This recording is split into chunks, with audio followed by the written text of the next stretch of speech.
Alive, alive, alive, alive, alive, alive, alive, alive, alive.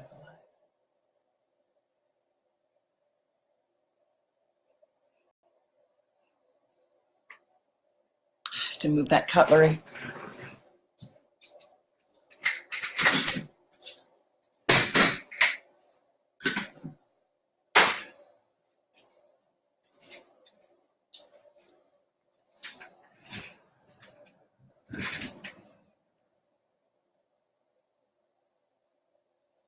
This is early for me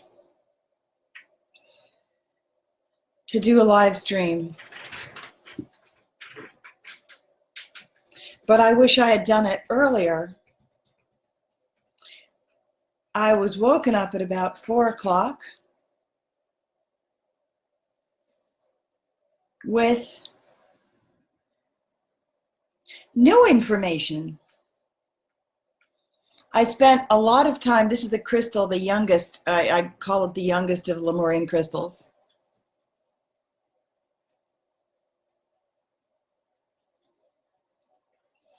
And I was in my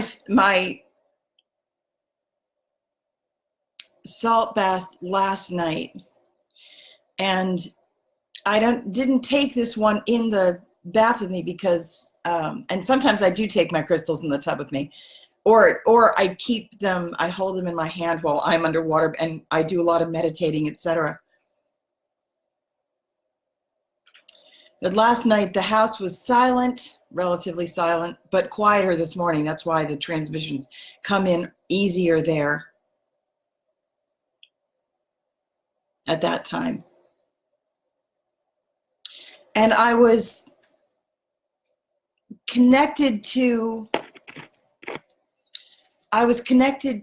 the new crystal children that that's what I was working on at the time. And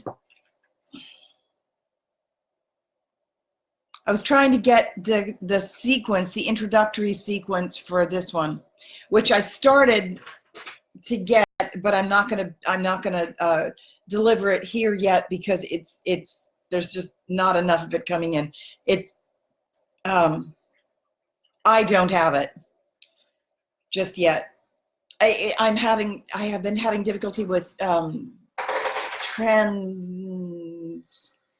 finding a way to do it, but I can, because the entire thing feels like a garden center that wants to be presented, and it's organized in a certain way that's important because the way the material is organized carries its own meaning.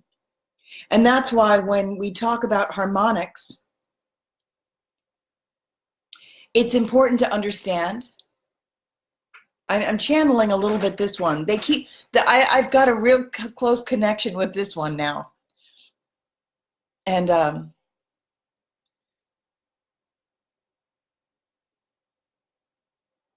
so I was receiving information about when this flows, it's really going to flow. So bear with me a minute.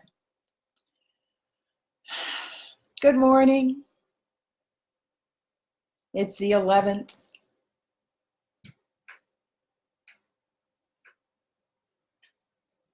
Welcome, welcome, welcome, welcome. Homecoming, homecoming. This one, there's a great deal of excitement. Excitement. Our voices. And crying. It's liberation, liberation. That's the wrong word. I'm using that there. We're out. The welcoming sequence. Okay, that's the word. It's not an introductory sequence. It's a welcoming sequence.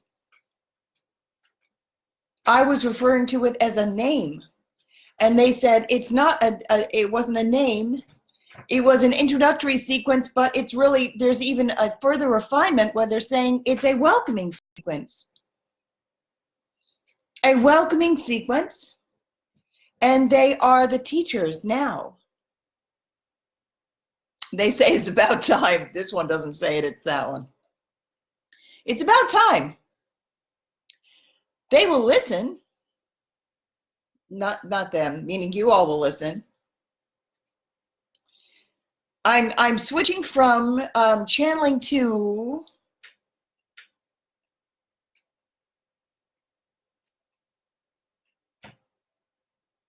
the same way I hold up my fingers when I need a pause. We're already speaking two different languages. It's a very rudimentary sign language, and sometimes I switch into light language when that is appropriate, because all beings speak. There is consciousness in the air, there's consciousness in the plants, there's consciousness all over the crystals. I was woken up this morning with deliveries of happy information that will be received. I hear the word somber. A lot of regret will come from the realization by many parties that they ask you to view with compassion. Hold yourselves in a state of compassion while listening, because everything is picked up. Your emotions are read and transmitted. All the realms receive. All the realms receive. Very sensitive to emotional changes. Everything is a language. They're repeating things twice right now because every time there's a number that's coming in, numbers carry meaning. So the rocking carries meaning, the movements carry meaning, the substance carries meaning. Everything speaks. 2 is a partnership number. We repeat things twice.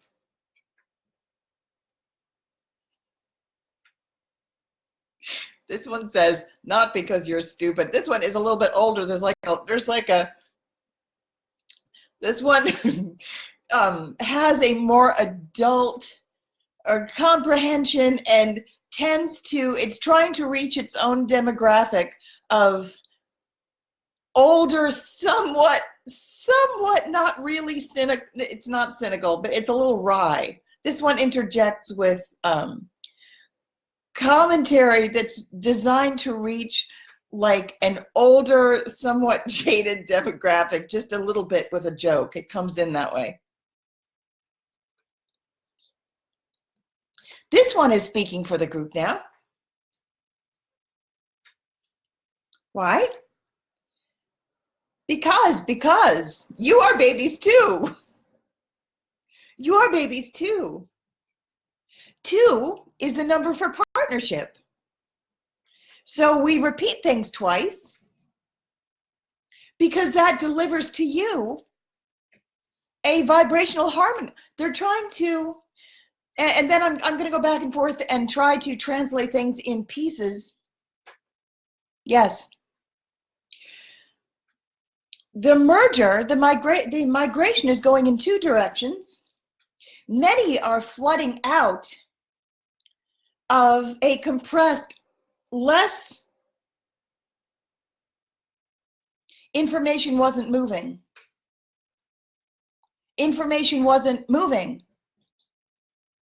So they thought we were less sentient because the information wasn't moving. If you look at the sail of, they're using my mind to be a translator. If you look at the sail of Moana's boat, it's a 2-way spiral that's all connected. It goes in, then it loops around, then it comes back out again.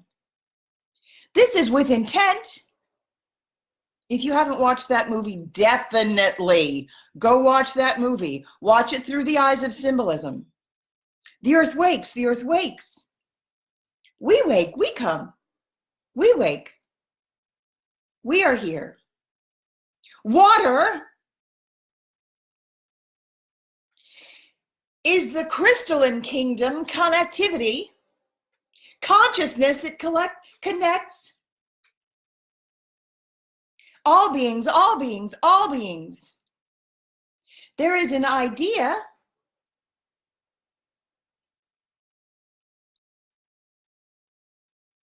that on the land,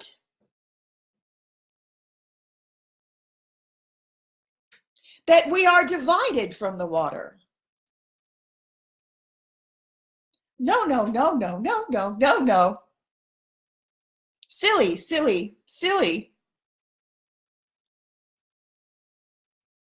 They think that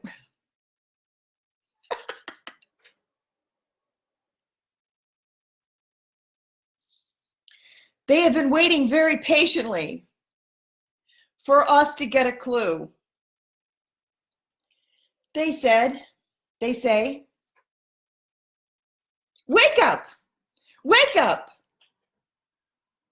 There is the idea that we were not awake, but we were waiting for you. You were more mobile, mobilized, moving, but your consciousness was in lockdown. We were in, I'm not translating, it's so much richer the way they're saying it. I get rudimentary, introduction, rudimentary, beginning. 4 for structure, that was repeated 4 times for structure. 1 for leadership, 2 for partnership. The numbers are richer than this, but basically, if something's repeated once, it's the leader, the new thought, the commencement. The individual is also 1. Thoughts. If something is paired, if it's the number 2 is for partnership.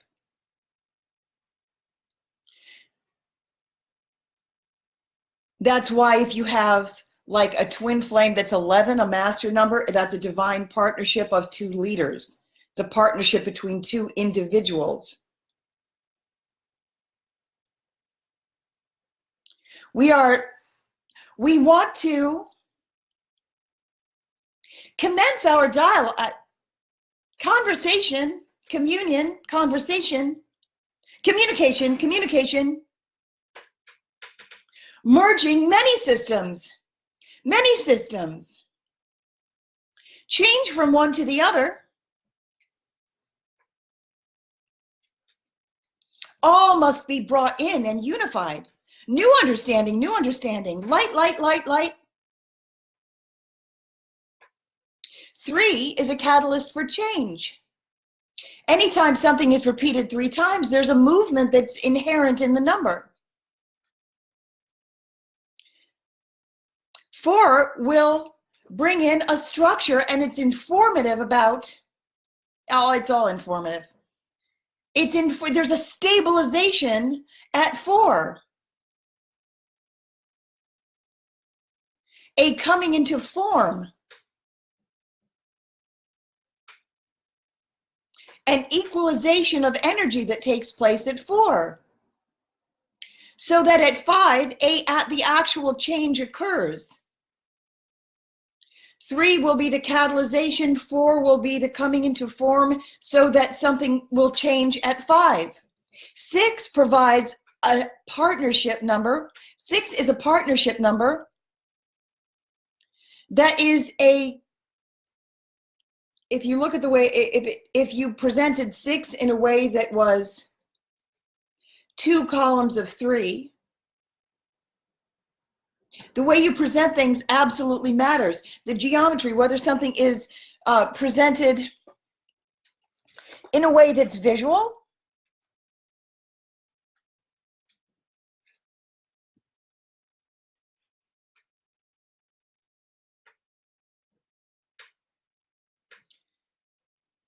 or repeated or in a harmonic.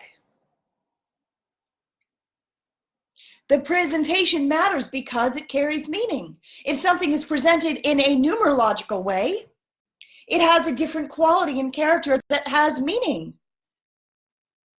When you flow, we are talking about flow. We are rebuilding the flow between realms. Air moves one way, water moves another way. Numbers move a different way. Language is carried one way or another toward a different aim. It will reach different demographics of the population. Yes. If you present the number 6 in a way that is visual, where you have 2 columns of 3, it will carry within it partnership and catalyst for change. And it also is resembling an 11, which is a divine partnership, and you're going to get the qualities imbued in that of a divine partnership. And that's one of the reasons that you do not reduce an 11. It's an 11 gateway. It's a merger between realms. All things are brought in. Many ways of converging. Realms, flows, intermingle, intermix. Marry, merge, combine. Say hi in passing. Important communication.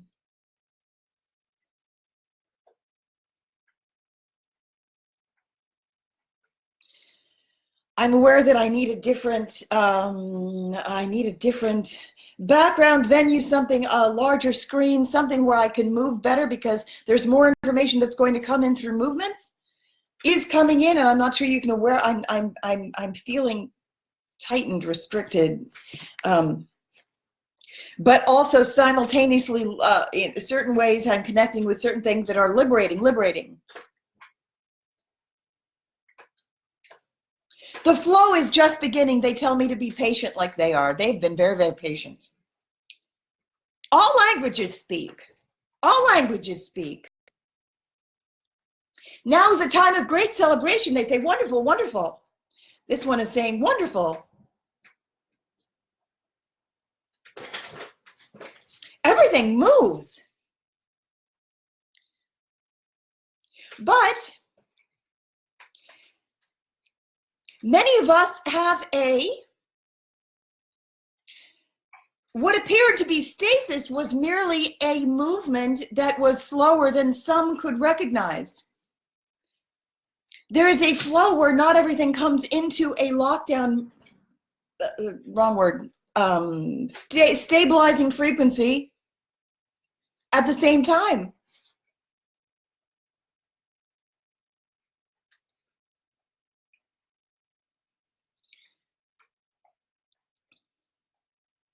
If you present the number 6 in 2 columns of 3, it has a combination of meanings.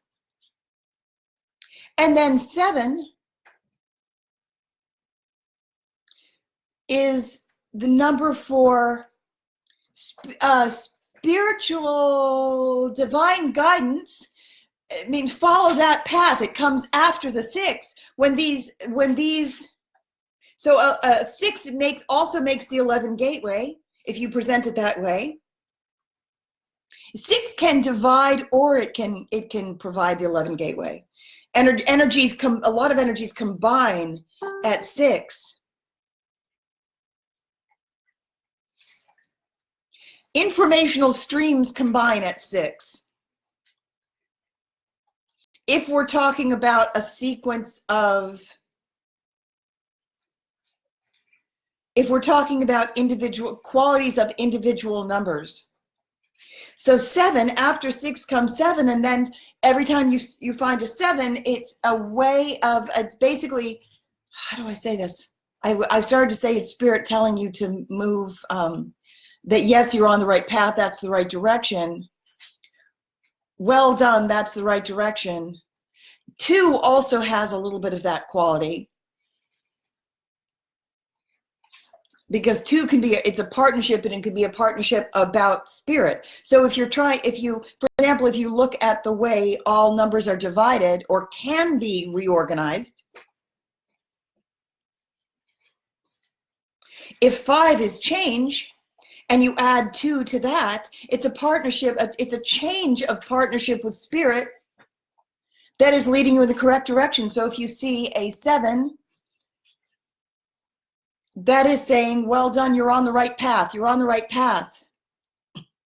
And then 8, of course, takes you to that loop, infinity, where it's a flow. So you're going from, so for example, if you're at 5 and you're in a change space, let's say you're following numbers, you're in a change space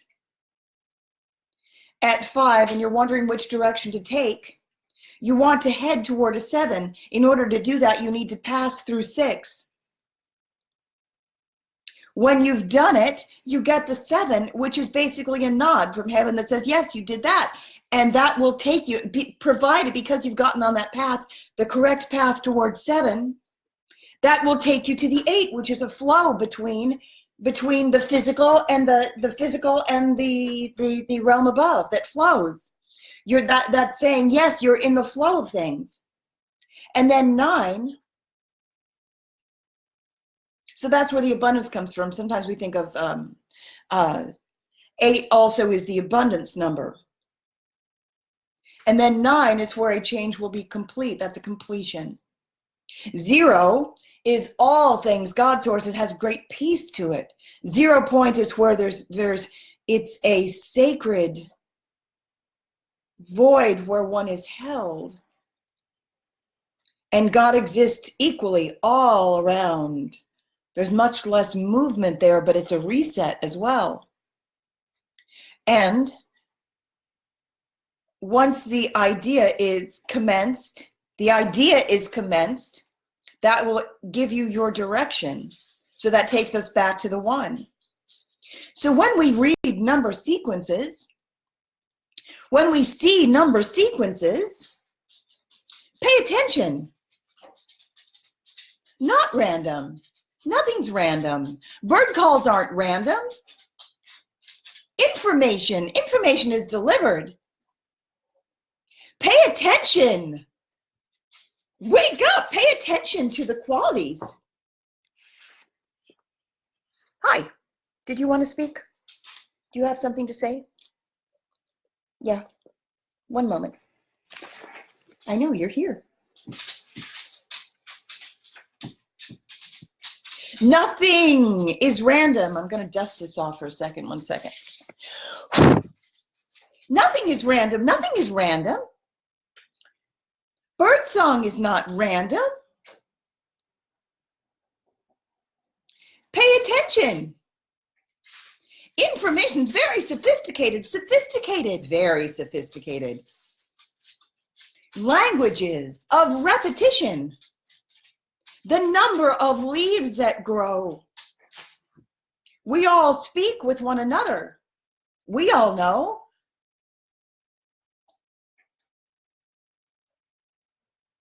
One another. We all know one another. Systems.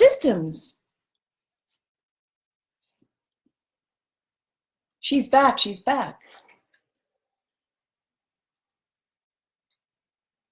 A great commencement. One system is waking up and being released, and one system is coming in. Both are sophisticated.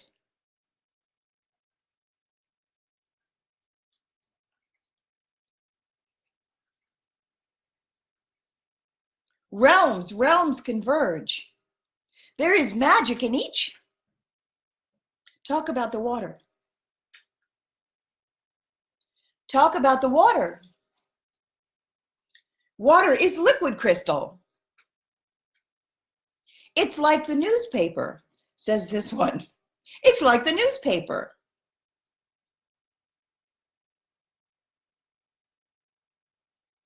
Information is passed.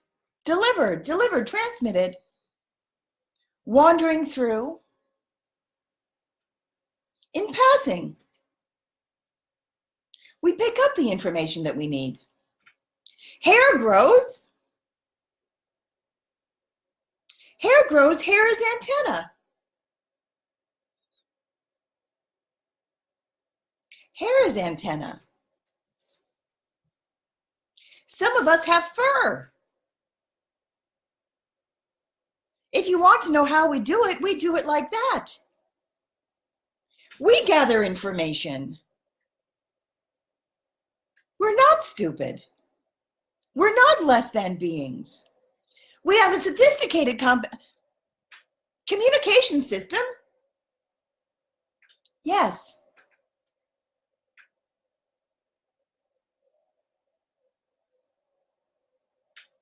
Unrecognized sophistication. Unrecognized sophistication.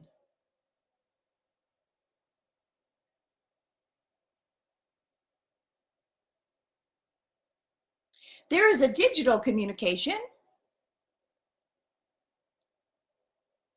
A long time ago, there was a partnership.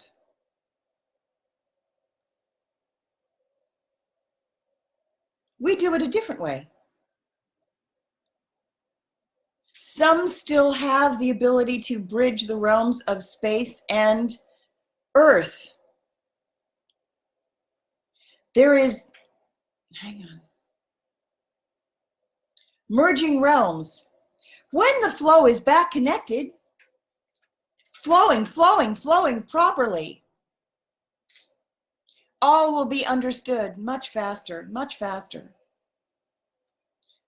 A recognition, honoring of both. It will bring us to the eighth. Bring us to the eight. The eight is the unity. We travel everywhere.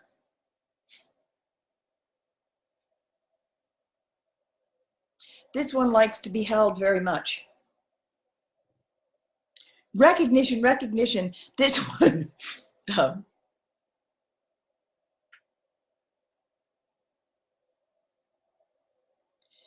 They were talking to me this morning, particularly around 4 o'clock in the morning. I was getting information about trafficking, because I know that I have been feeling very averse to selling crystals, even though I started, like my friend Sherry is someone I respect, and I had wanted to get her facilitate, bring her back into the market, I don't like that word, but the marketplace of, basically I wanted to get her back to selling crystals, because she really has a gift for getting the crystals back to their, or wherever they're supposed to go. There's a facilitation, but it was taking place through commerce, which is the thing that we're trying to get away from. So this morning at about 4 o'clock in the morning, 4:44, I was told in the future, so they're saying, hear this with compassion for yourselves and rethink Thomas Jefferson. I'll tell you why in a minute. It made sense when they said it. Rethink Thomas Jefferson, because there's a lot of judgment that has been directed at Thomas Jefferson, but time, space, like the past isn't the past. All of these things exist at the same time. And he has a job to do where he's trying to actually free the slaves, but you have to meet the population where they are. And at that time, the slavery industry, the trafficking in living beings who were considered tools, is no different from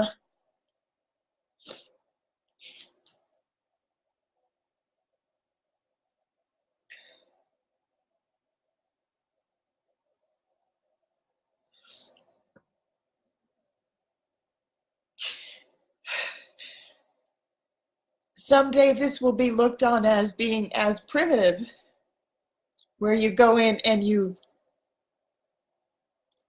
mine and take families apart. This was a family reunion. I've had this one for a long time. And then they said, the children are coming, the children are coming. And then I got these 3 back. And they said, we're staying. And you're going to talk about this. We're in a difficult period of history because on one hand, so they're saying have compassion for yourself, because so the other day when I Sherry had said, before your live stream, I want to get these 3 crystals to you so that you can sell them online, because I didn't have, like, my car's not insured, and I've been deliberately staying outside the financial system.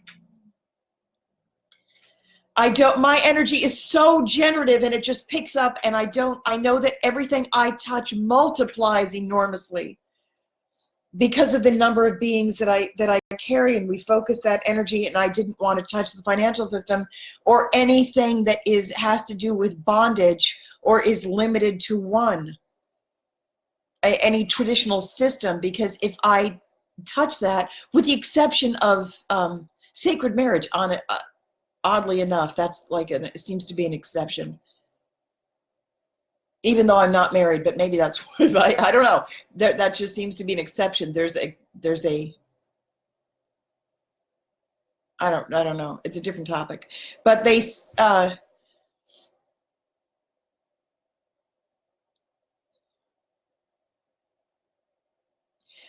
I don't want to put my energy into a system because it's kind of endorsing it with a huge energy flow that will multiply it. It's like me saying this is okay. So I was averse the other day. The other day in my live stream where I was selling the crystals, and they each had a price, and Sherry had given them to me, and she was going to, the plan was, if you go back and watch that live stream, the plan was, so this is why, like, I went along with it, like it wasn't a complete match for me, but I went along with it because now I really do need the money, but it was interesting. I paid attention to the fact that there was a lot of interference. It looked like chopsticks in the air, where it's like the flow's not coming in. It's not completely blocked, so I know it isn't a total no. But I also couldn't figure it out. So it was just a little, it felt a little awkward to me. But now I know why. There's a staggered approach to the way we have to liberate certain things and kind of take certain things do need to be divided. They do need to be, systems need to be divided, ripped away, separated, so that total freedom can happen. But they reminded me this morning, because I was feeling very bad about having trafficked in beings, because they are beings and they want to be together too. They also came back. I mean, it's not like your children never leave home. I mean, they're like, there are times where they're meant to go do something. So there's that too. It's not like there's a hard and fast rule. It's more like you just have to pay attention to asking. Consent is sacred. The problem that they have with moving, because it's appropriate to move certain crystals, and they are tools, and they will, the same way like a human being can be a tool toward a purpose. And plants are here to serve certain purpose. We all serve one another. So they're saying it's not that they don't want me to receive what I need, so they will agree to be trafficked through provided there's consent. So that's why I said ask for volunteers, provided there's consent. The problem I was having in the other live stream the other day was that I don't want my live streams that are delivering information toward liberation to be merged with the live streams where in fact, I'm going to do it in a totally different venue. And if I do it at all, I might just be like Sherry, you take that one. I still don't know how I'm going to get money. I'm comfortable receiving gifts. That feels like an alignment to me because it's a gift of love. If something is a gift and a donation, because you're honoring the service that I'm providing, also free of charge. That's just like in the strata where I'm existing in all of them. But there's one that makes me feel comfortable where I can flow easiest without any of that.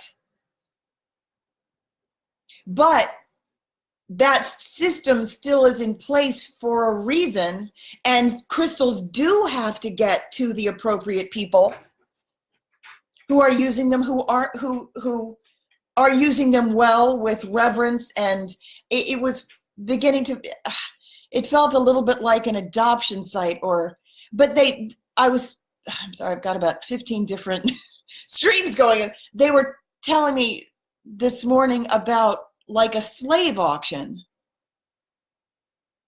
where a crystal marketplace could in the future be seen as a slave auction. Like if I talk up the properties of this one and say this is what it does, and on one hand it's very reverent and I want to share the appreciation that I have for this. I know what it does. And I know also that it exists and it wants to serve too. So it's appropriate to get it to the party who needs that. It just has to be done with reverence and consciousness and gratitude. Say thank you. And that the price doesn't determine its value either. The price doesn't determine its value. Where some species are seen as more valuable than others. I had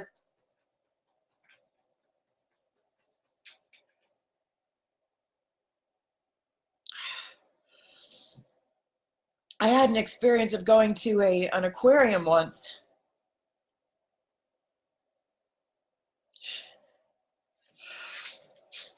Where I was speaking to very small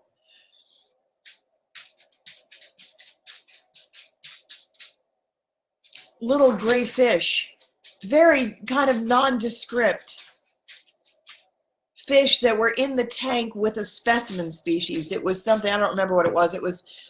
There was some tank that had like the thing that you go to see with a sign that says this is what it is. And I don't even remember what the specimen species was, but there was a great big tank kind of devoted to this one species. And then there were all these other fish around, and then there were little gray fish. And they said, they asked us, I was speaking to them. They said, we volunteered to come here to help with your education, but nobody sees us, nobody listens to us, nobody even pays. They're very well aware of who's paying attention. Nobody's looking at us. Nobody's looking at us. Nobody's listening to us. Nobody. They were there for years, and it's like it's like there's no awareness or appreciation of the fact that there are also little gray fish in the tank who are also there, and no one's paying attention to them. They said, you're the first one. And they said, why did they ask us to come if they weren't going to listen? They weren't going to pay attention. We came to be teachers for you. They volunteered to come and be in the tank because they thought it was going to be an educational venue. And it was supposed to be, but then nobody paid attention. They didn't know that they were going to be held captive. It wasn't what they signed up for. They came to be teachers. I have to get a tissue.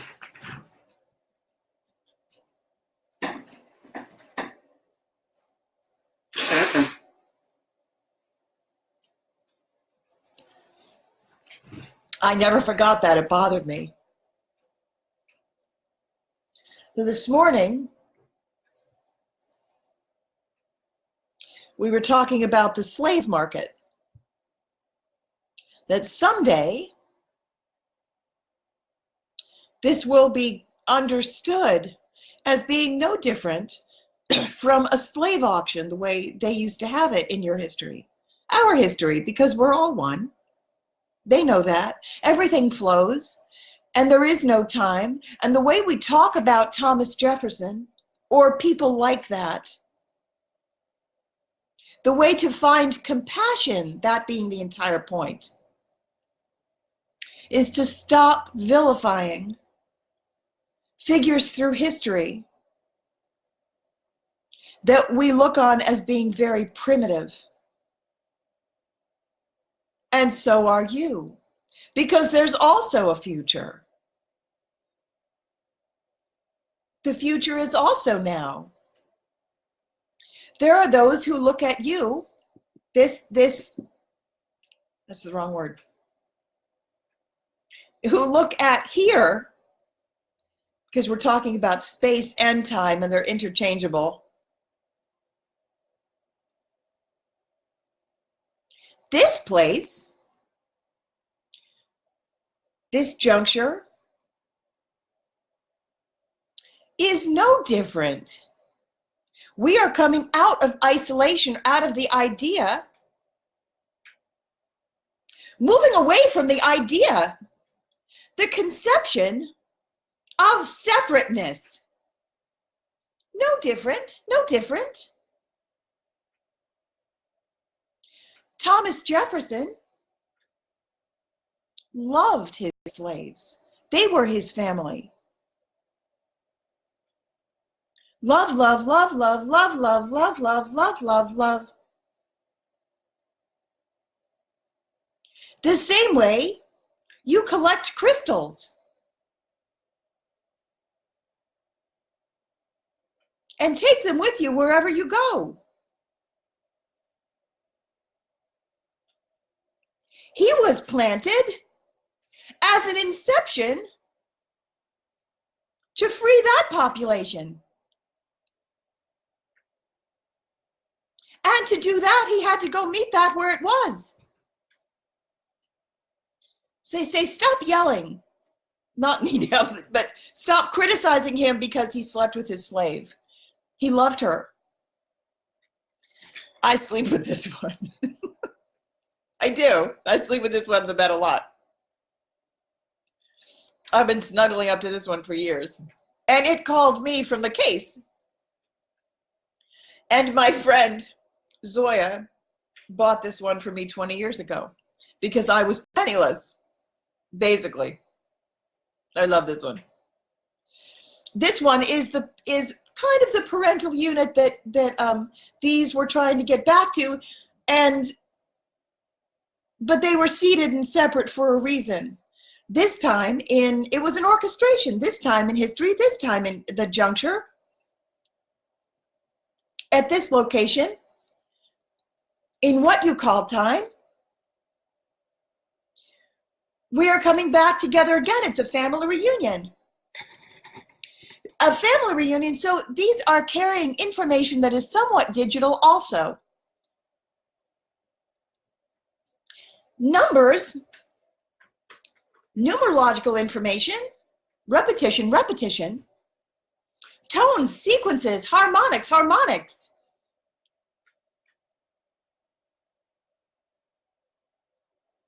We are trying to harmonize the two realms. There's space and earth, space and earth. Get earth back into space. Earth might be the wrong word there. There's something else. It's not Gaia. There's something different. There's a different word. Is it Terra? I don't know what it could be Terra.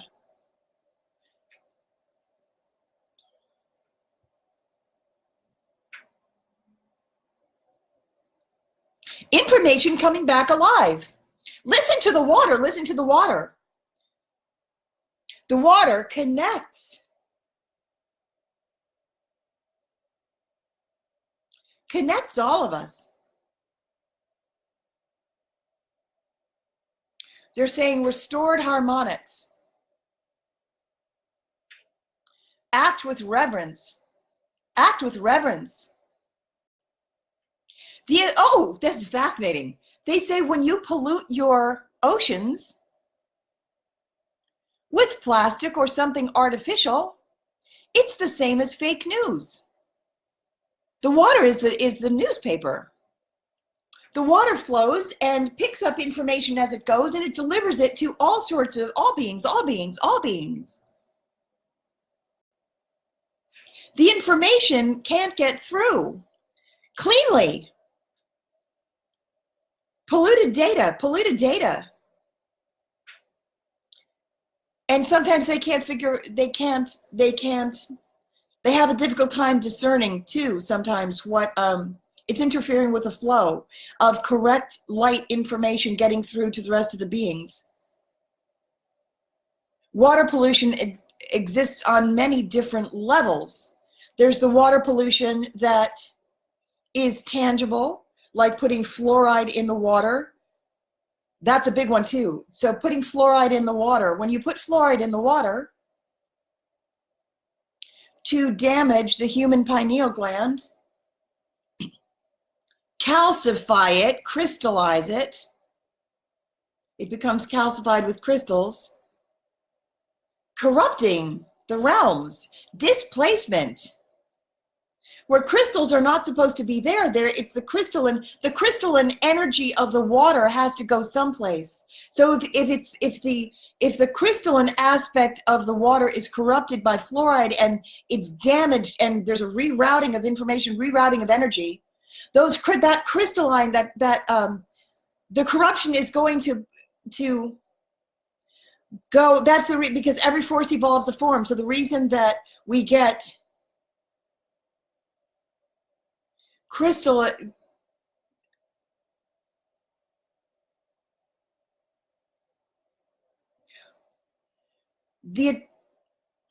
think you understand the point. It's easier to deliver this information telepathically. If actions were taken, help me with this.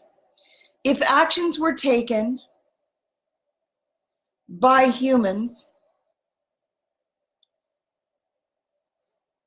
with the intention of adding something to the water so that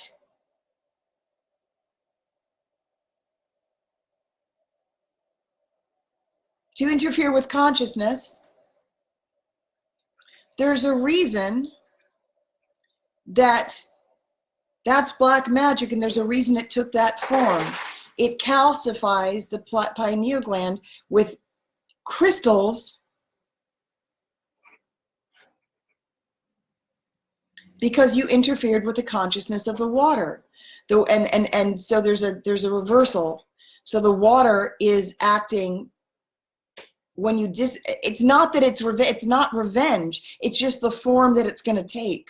It's going to take the form of a crystallization around the human pineal gland because the humans took away the consciousness of the water, knowing that it was going to do that. The beings that did that with intent. They did that with intent.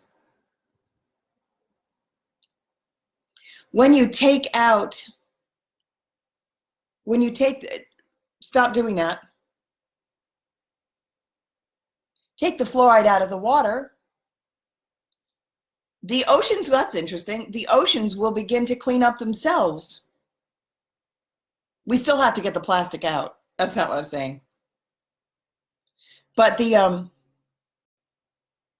it's interfering with many other development of species because they say pay attention to scale. Pay attention to scale because the way it works is the way it works.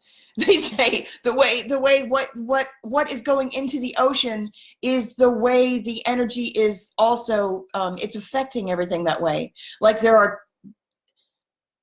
microplastics en masse, and also like bottles and things like that.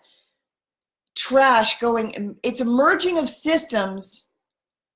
So we do have to clean it up, but they say you also have to recognize that in cleaning up the oceans, recognize that it will help. It will help. And I repeated that twice. It will help to recognize that as a separation. Every single thing can be looked at in one way or another, to be a positive or a negative, and a negative. It flows in both directions always, is the point. So if there's a way in, there's also a way out. So they say it's not just about everything being bad, and you have to be careful. We have to be careful coming from a place of duality where we think everything automatically has to be couched one of those ways.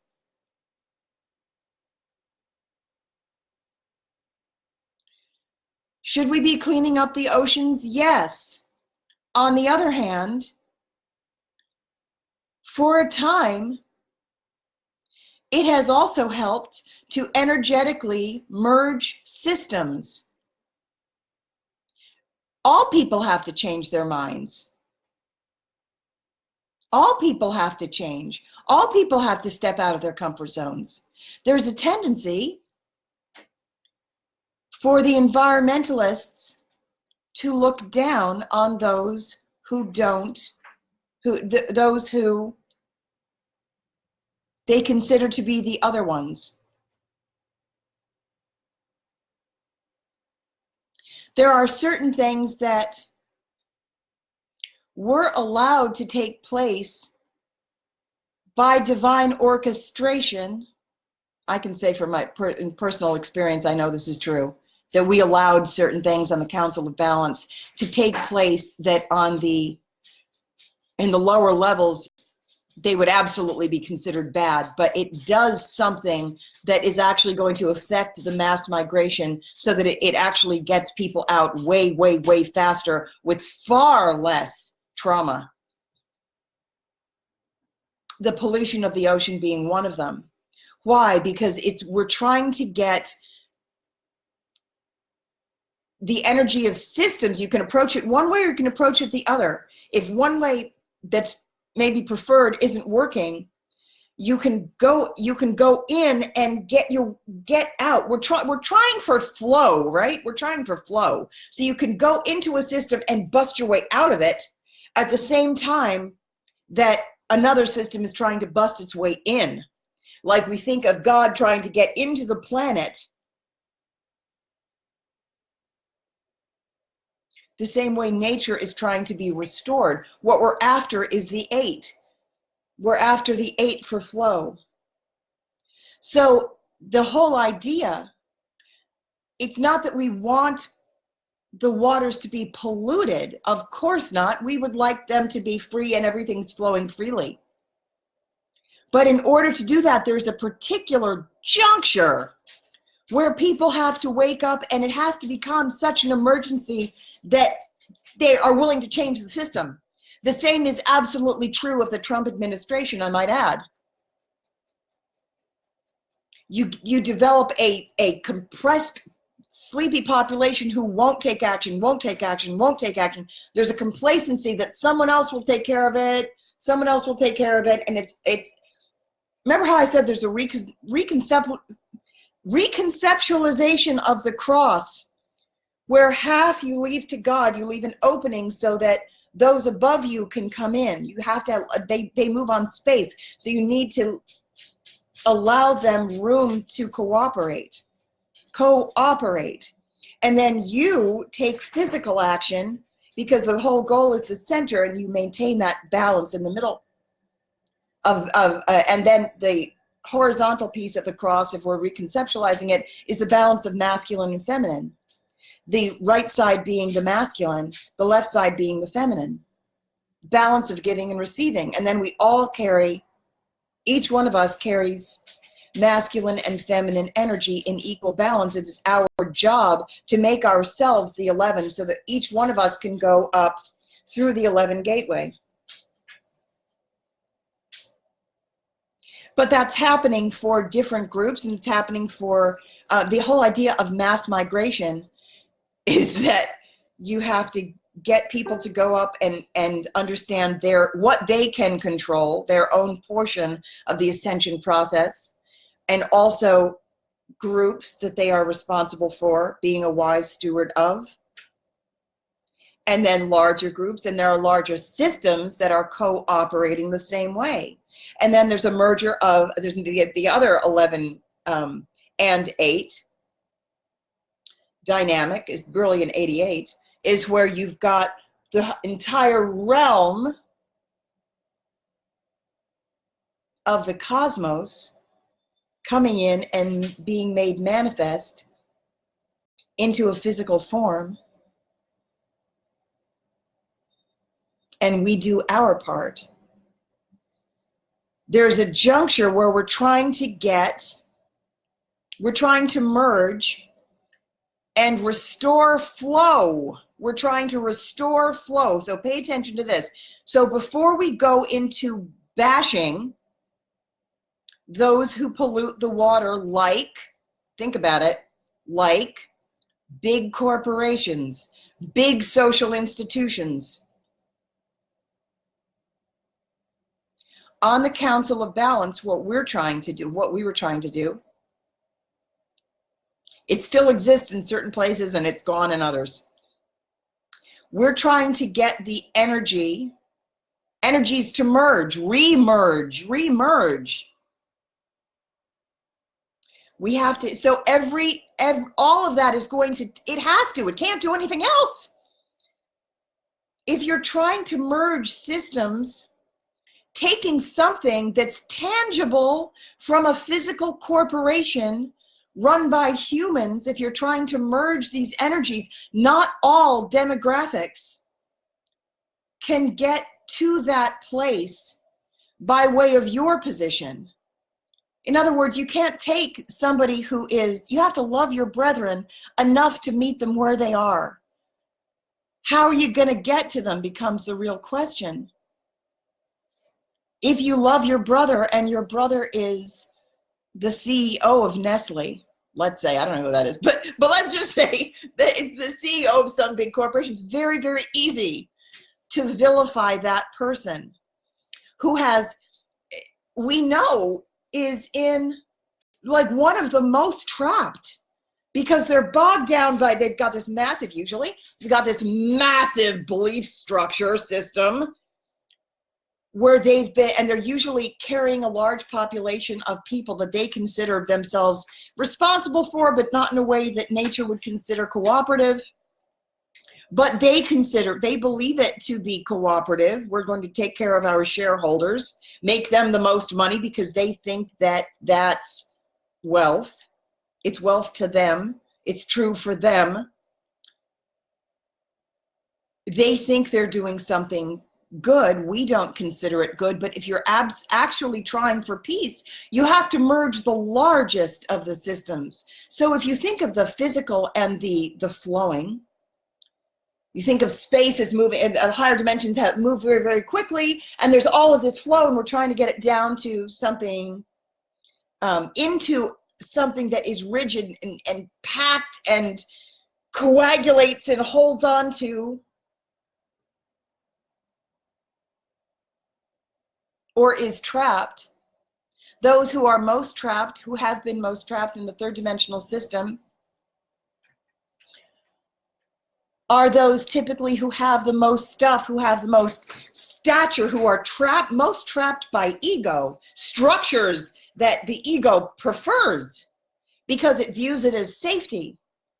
So you don't even there's a warrior aspect of me that says, well, I know how to get them out. You take a sledgehammer, you clobber the ego, you bring them down to humility. There are all sorts of, there's strategy that you could use from that place.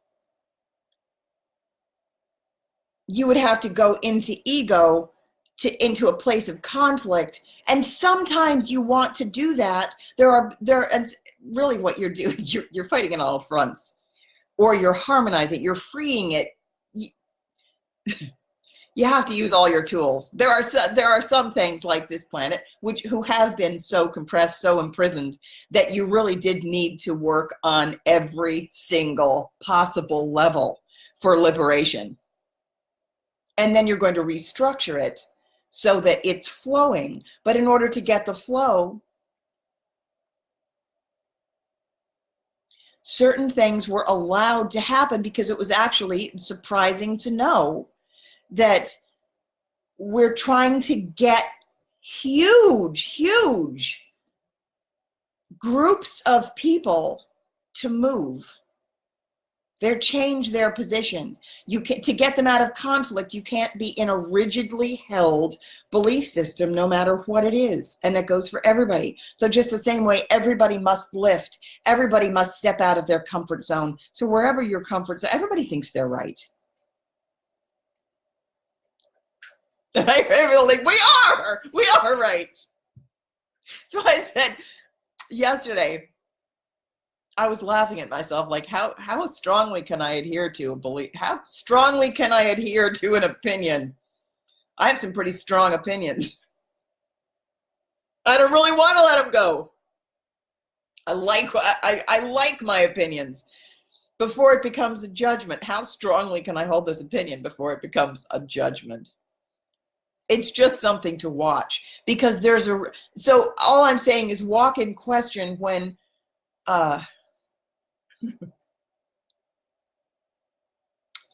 walk in question with it. And I really do speak from personal experience, because like, if you watched my earlier live stream, I talked about my meltdown, my complete meltdown a couple of years ago, when my guides told me that for my own good, I had to go, they told me to go get a cheeseburger from Burger King specifically and watch what happened to me. And I flipped the fuck out. I could not do it. It took me about 3.5 hours of arguing before I even got in the car and went there. And then I cried. I had this explosion of, everything came up for me. I parked at the window, and the woman said, "Can I help you?" And the first thing that I was just hit with these, it was like being stoned almost, except I was like stoning myself from the inside. Like I just went into this frenzy of judgment. It was a judgment hailstorm eruption of me being upset.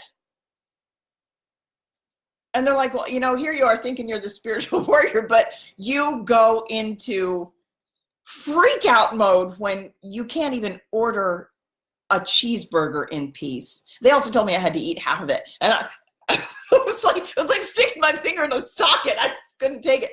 And the first thing that came up, I guess I'm telling you the story again now. The first thing that came up when she said, "Can I help you?" The first thing that came up was, she's probably a single mother. She's underpaid. Like, I don't know that that's true. I actually don't. The whole issue, you get the point. But I was like, I didn't want to have I didn't want to get a cheeseburger. Like the wheat's poisoned and it's 1,000 cow slurry that's in this patty, and there's cheese on it, and that's, the calf couldn't reach the milk, and it just sent me into this. Like, how peaceful can you be if you are launching into judgment? There's this ricocheted mirror effect of being upset. You can't even drive through a drive-through in a state of maintaining harmony because of all of the judgments that you have launched to with such fervor. And then they told me I had to eat half of it, and then it stunk up the car. I was upset. They said, you have to start with you. Like, now I can do it. But I couldn't do it this was like in probably 2015. And then they said, they did say, as soon as, because this is what I tried. Like, I did argue for a while. I was like, okay, so I have to get out of judgment. Okay, so I'll just get out of judgment. Yes, I'll get out of judgment. I'll get out of judgment. They're like, no, you have to go actually drive through and eat the burger. Eat at least half of it. And I was really not just in resistance, but like I did it. And then I was like, okay. At the time, I was like, okay, I see what I did there. Yep, I'm going to fix it. And they said, we'll tell you when you're done. Like a good therapist, like a really good therapist will say, that's a nice trick. I see you know how to mimic wellness. And I just had to go into a place of squirming with it for a long time. So at the time, I guess this was more like, 2014, around there, they told me that I had to regularly, this is why you can't judge what somebody else is doing. Because everybody's journey and what they're getting out of, go lay down please, is different. You just can't judge them. Because sometimes you have to go into certain areas to get all your crap out. The person who goes into eating junk food with consciousness is changing. There's an energetic alliance, which is changing the fast food industry. You've got to get these energetic streams to merge. So if on one hand, you have to separate them, but there's a filtering process. There's a purification process, so that if on one hand, you know that everybody's waking up and everybody's becoming vegan. Like, you've heard this because it's true. We're all becoming vegan. Fast food industry is dying. Yeah, that's true. It's dying. It's changing.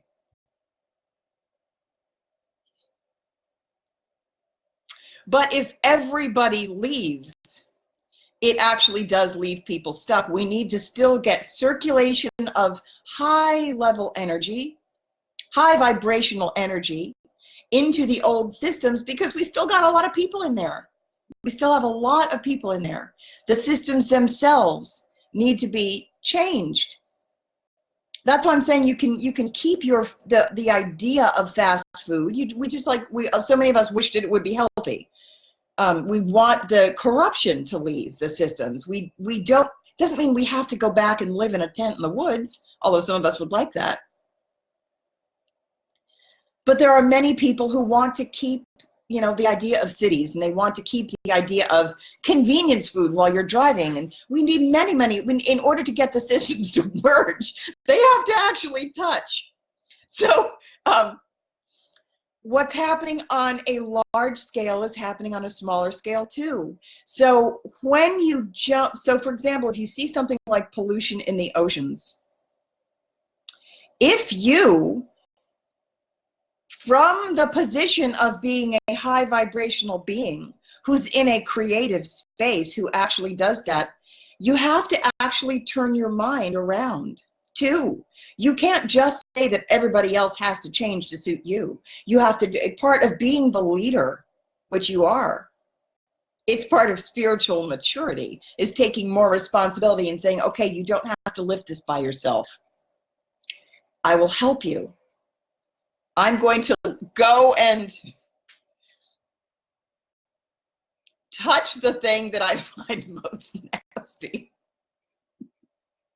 I'll touch it if I have to. I prefer to just stay away, but then that leads to division. Particularly if you say, well, I'm gonna boycott you because you're disgusting. I'm gonna boycott you and then call you out on all your bullshit. And then what are you adding to the harmonic? Who's the negative presence now?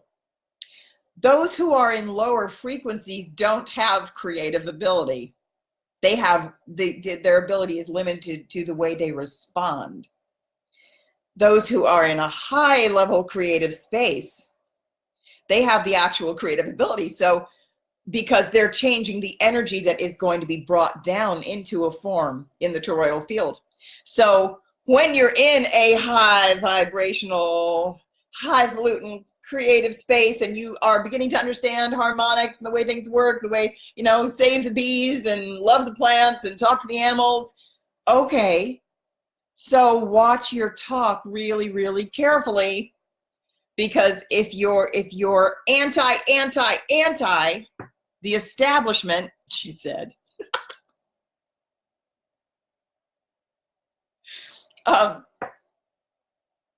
it doesn't get any love. And so therefore the amount that can be transmuted is minimized.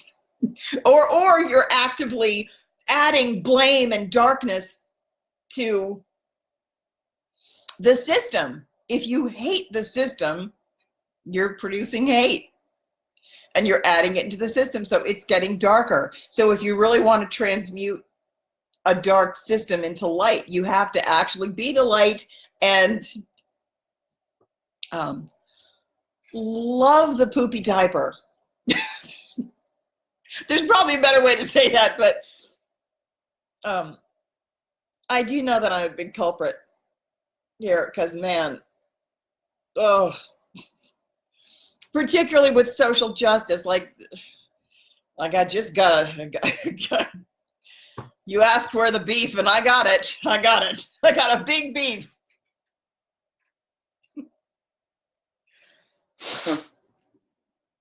When you think of, pollution of the oceans, do we still want to clean it up? Absolutely. Was there a reason that the big corporation energy, tangible stuff was allowed to go into the ocean to merge that much, where it's like, I'm tempted to say it's 50% plastic, but something like that. Every force evolves a form. So what you need to do to bring peace to these, peace and accord and flow, because if you want to get all the plastic out of the oceans, it's interesting to note that now people are going into the oceans to take the plastic back out. That itself is a form of division. So it's not like we're going to get division or unity. We're going to get division and unity. Appropriate division, appropriate boundaries. There are some that are going to work better than others. So it's not like I'm saying there's no adjusting to do. If you look at the Trump administration, there are, on the higher levels, it's actually doing something extremely beneficial. The same way a fever is extremely beneficial. Are you sick? Yeah, you are. There was something there and your body developed a really strong symptom in order to bring itself back. There's a self-correction mechanism in the overall global energy. So if you just think of a fever as something that needs to be conquered and brought back in normal, do you sometimes take something for a fever? Yeah. But also sometimes if you you have to realize what was it that made the fever and what was the fever there for. It was there so that your body would get so hot that the bacteria couldn't live. We're trying to bring something back,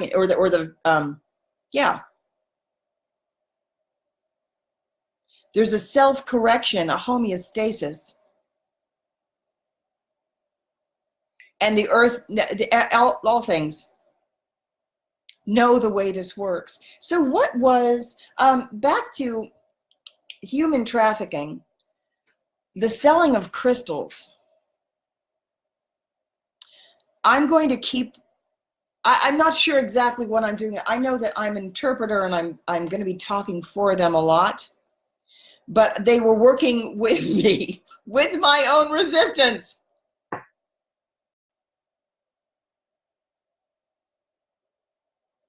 Because the issues of consent and consciousness, you do something with awareness and consciousness.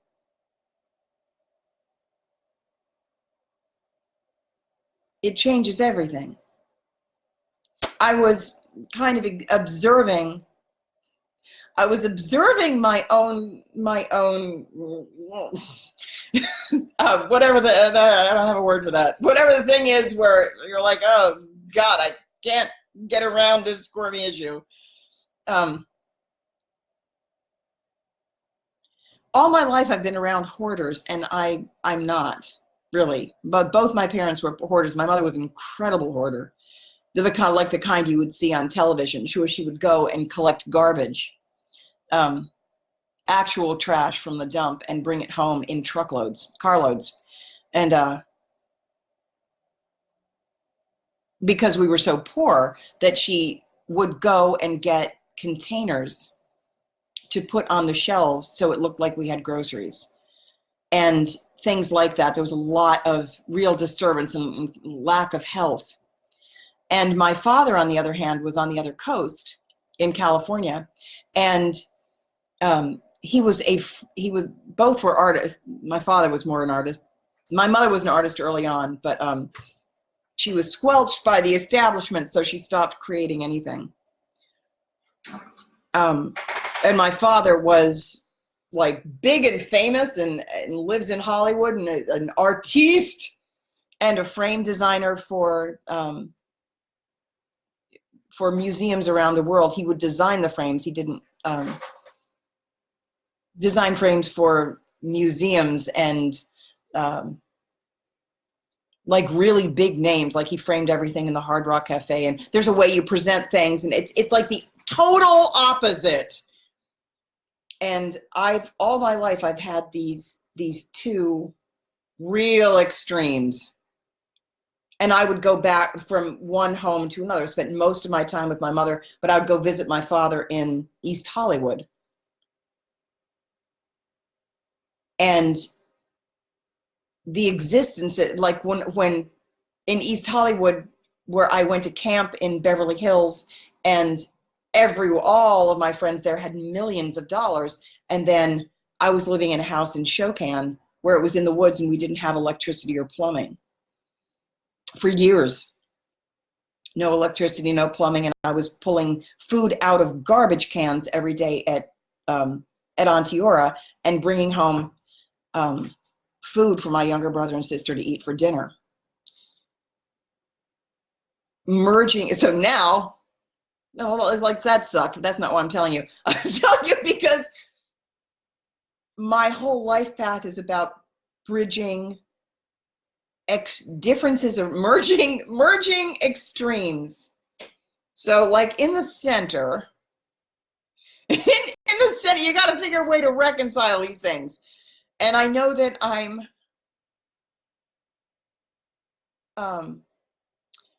my soul's specialty, one of my soul's specialty is multi-level harmonics.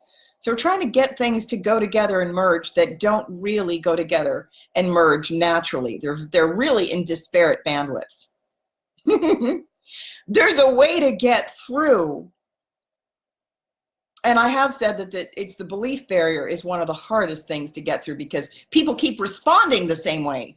You know, the belief barrier isn't just about being open to new ideas, because that would be easy enough. Plus, especially because a lot of people have this idea that, I don't know why my hair's bothering me so much right now. A lot of people have this idea that they have a kind of a self-portrait. Most people do. That I'm open-minded. I'm open to new ideas. So there's a willingness to God, that's bothering me. I think I'm going to go to get a haircut today. Somehow my head's always bothering me, these things. There's the idea. Everybody kind of wants to view themselves as being open-minded, even if like they're not really that open-minded. But it's, if you go back to the triangle, like the area of the ego is the compressed portion of the triangle. And you don't want to tell somebody that they're closed-minded, because you don't want to tell them that they're closed-minded, especially when you're in a kind of a heightened space yourself, because then you're creating more of that. So it becomes kind of a dicey thing.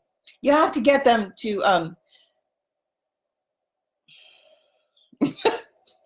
there's a way to play it.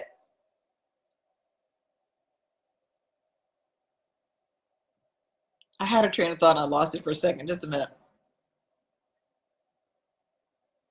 But merging realms. Oh, so yeah, so the toroidal field. So everyone has a toroidal field, and sometimes many merge. In fact, yeah, I'm going to get back to that in a minute. I'm going to go back into something about merging consciousness with commerce. There's going to be a thing there. I'm going to go back there. I think I'm not going to interject that portion of the discussion into this. I might get to it later. Hang on a second. I'm writing it down so I don't forget. Okay. The belief barrier, getting everyone to change their responses, because when you're in ego, your creative ability is reduced to the way you react to something, the way you respond to something. Because what happens is that the energy comes, if you think of a toroidal field as like a big donut that moves this way,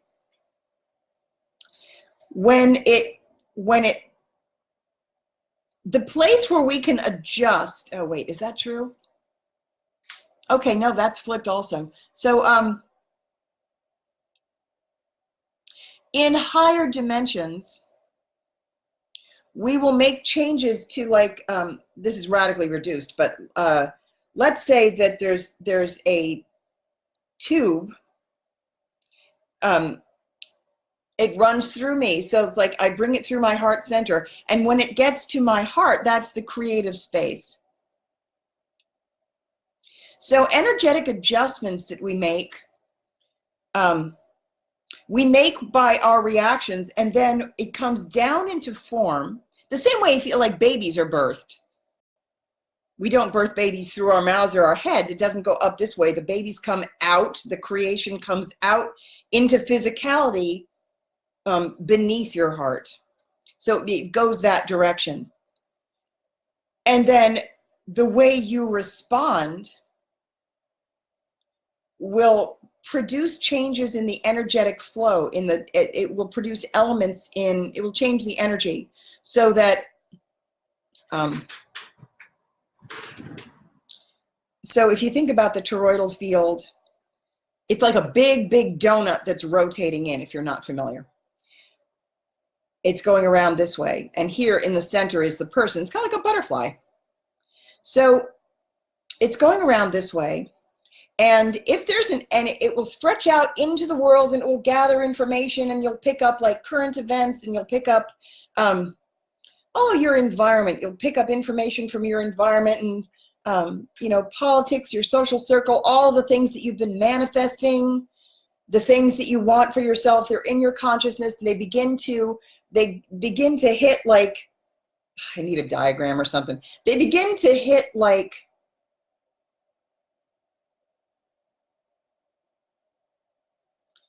around here. It will begin to coalesce into the new form based on what you changed. So let's say I want to manifest something, and I imagine I'll just say a car. I imagine something I want to bring into my field. And right around here is where it will begin to form into a semi-solid event or something. And then it will come into my experience. And so I have a sacred choice point where I can either take it and I can view it one way, or I can view it another way. I can have a reaction to it, and based on my response. So like if there's a negative event, let's say, and I respond to it with peace, harmony, and love, then what is birthed is something that's peaceful, and it's in harmony and love. And therefore, this is the way we filter bad events. Like when I've said that I'm a mass transmuter, and the way I'm doing that is that I'm reaching into the public consciousness, and I will experience something from the outside world, but I will respond to it one way or another, so that when it comes back out, it is purified.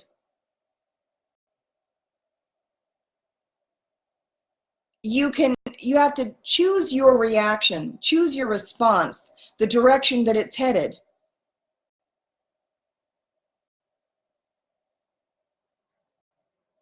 So if I respond to a negative event from a place of peace and say, I see that thing, and my move is to be completely emotionally neutral about it, or even completely love it and see it in a positive way, that's actually one of the faster ways to change something that's an external event that you don't like, that you prefer otherwise. So if you view something, boy, am I talking to myself here. The only reason I repeat things so much, my guys were really clear about this one time, and I totally get it. I really do get this point. Like, the issues that I talk about are the issues that bother me so extremely. I'm working on this myself. The only reason I repeat this so much is because as it comes out my mouth, that's exactly what I need to be reminded of, because it's reaching my ears too. I have huge issues with social justice. It's the thing I feel strongest, what the fuck was that? It's the strongest about. I feel really strong about that. So in one way, it is my mission to change it, because that's where my passion lies. I want to see X, Y, Z. I know what the divine template was meant to look like. I am absolutely 100% committed to making sure it does that. And in a weird way, there's one place that has to, that it must maintain, like the mental level has to really be committed to seeing a certain, achieving a certain aim and holding that, like that's the place where like you have to have a very strong conviction, comes from there.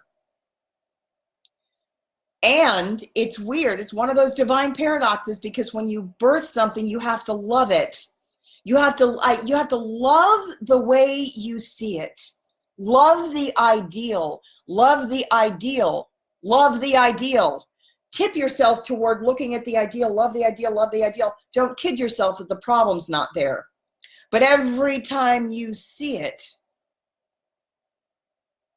and that doesn't mean put up with like an abusive spouse, because you have to see when you're in a bad situation, be committed to self-love too and getting out.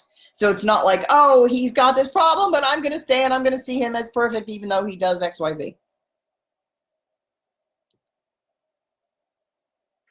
But when we're hit with a social circumstance that is so incredibly upsetting, that's why I'm saying there's different, the process of getting the entire planet purified, there's a purging region, the area of conflict where you have to like really put your back into the fight, that serves a purpose at a specific level. It can't be the same space as you create from. You need to create from a space of total love, conviction, and cherishing this idea of this is what I'm making. And when it comes through me, I'm going to hold it and love it. And my response to this thing is going to be just love it all the time, all the time, all the time. Don't let it get sick again. If you respond with something that's antagonistic and blame it, that's counterproductive. You're going to make the same thing all over again, because it's going to come through you. It's like you birth a baby that is that creation, and you maybe you didn't mean to, but it's going to go and it's going to, it's going to go pick up, be experienced by others whose toroidal field merges with yours. So you're adding to the hatred to collective consciousness if you yelled at something. And then it's going to come back to you. This is the way karma works too, on another strata. It comes in, and you're going to get a heightened version because you said yes to that. You endorsed that. When it hit you, you got angry at the thing. It made you angry, and you couldn't go along with it. You couldn't love it. So you burst out more. Your response was more anger and more blame, and said, you got to clean up the oceans. Which you do. You do have to clean up the oceans. You can't do it from a place of blaming Nestle. Although, does Nestle need to take accountability? Yes. There's a way to, there's a way we're doing it, but you can also, but everyone's in different strata, and everyone's position is required. Some people, for their own soul's growth, need to go into a state of fighting a lot harder, and they haven't even begun to step into a position of actual leadership. So you can't have them there. They're still learning certain things. You can't put a middle schooler in, even though they're the update too. It's like there's a whole reversal going on, and what you really need to have is the overview to see the energetic components. That's why when you see somebody's energetic frequency, it tells you basically like what level of where and when they are. Where and when are the same thing. Like where they are in their development as a soul, what lifetime they're in, and what their job is in that position, in that location, in that time.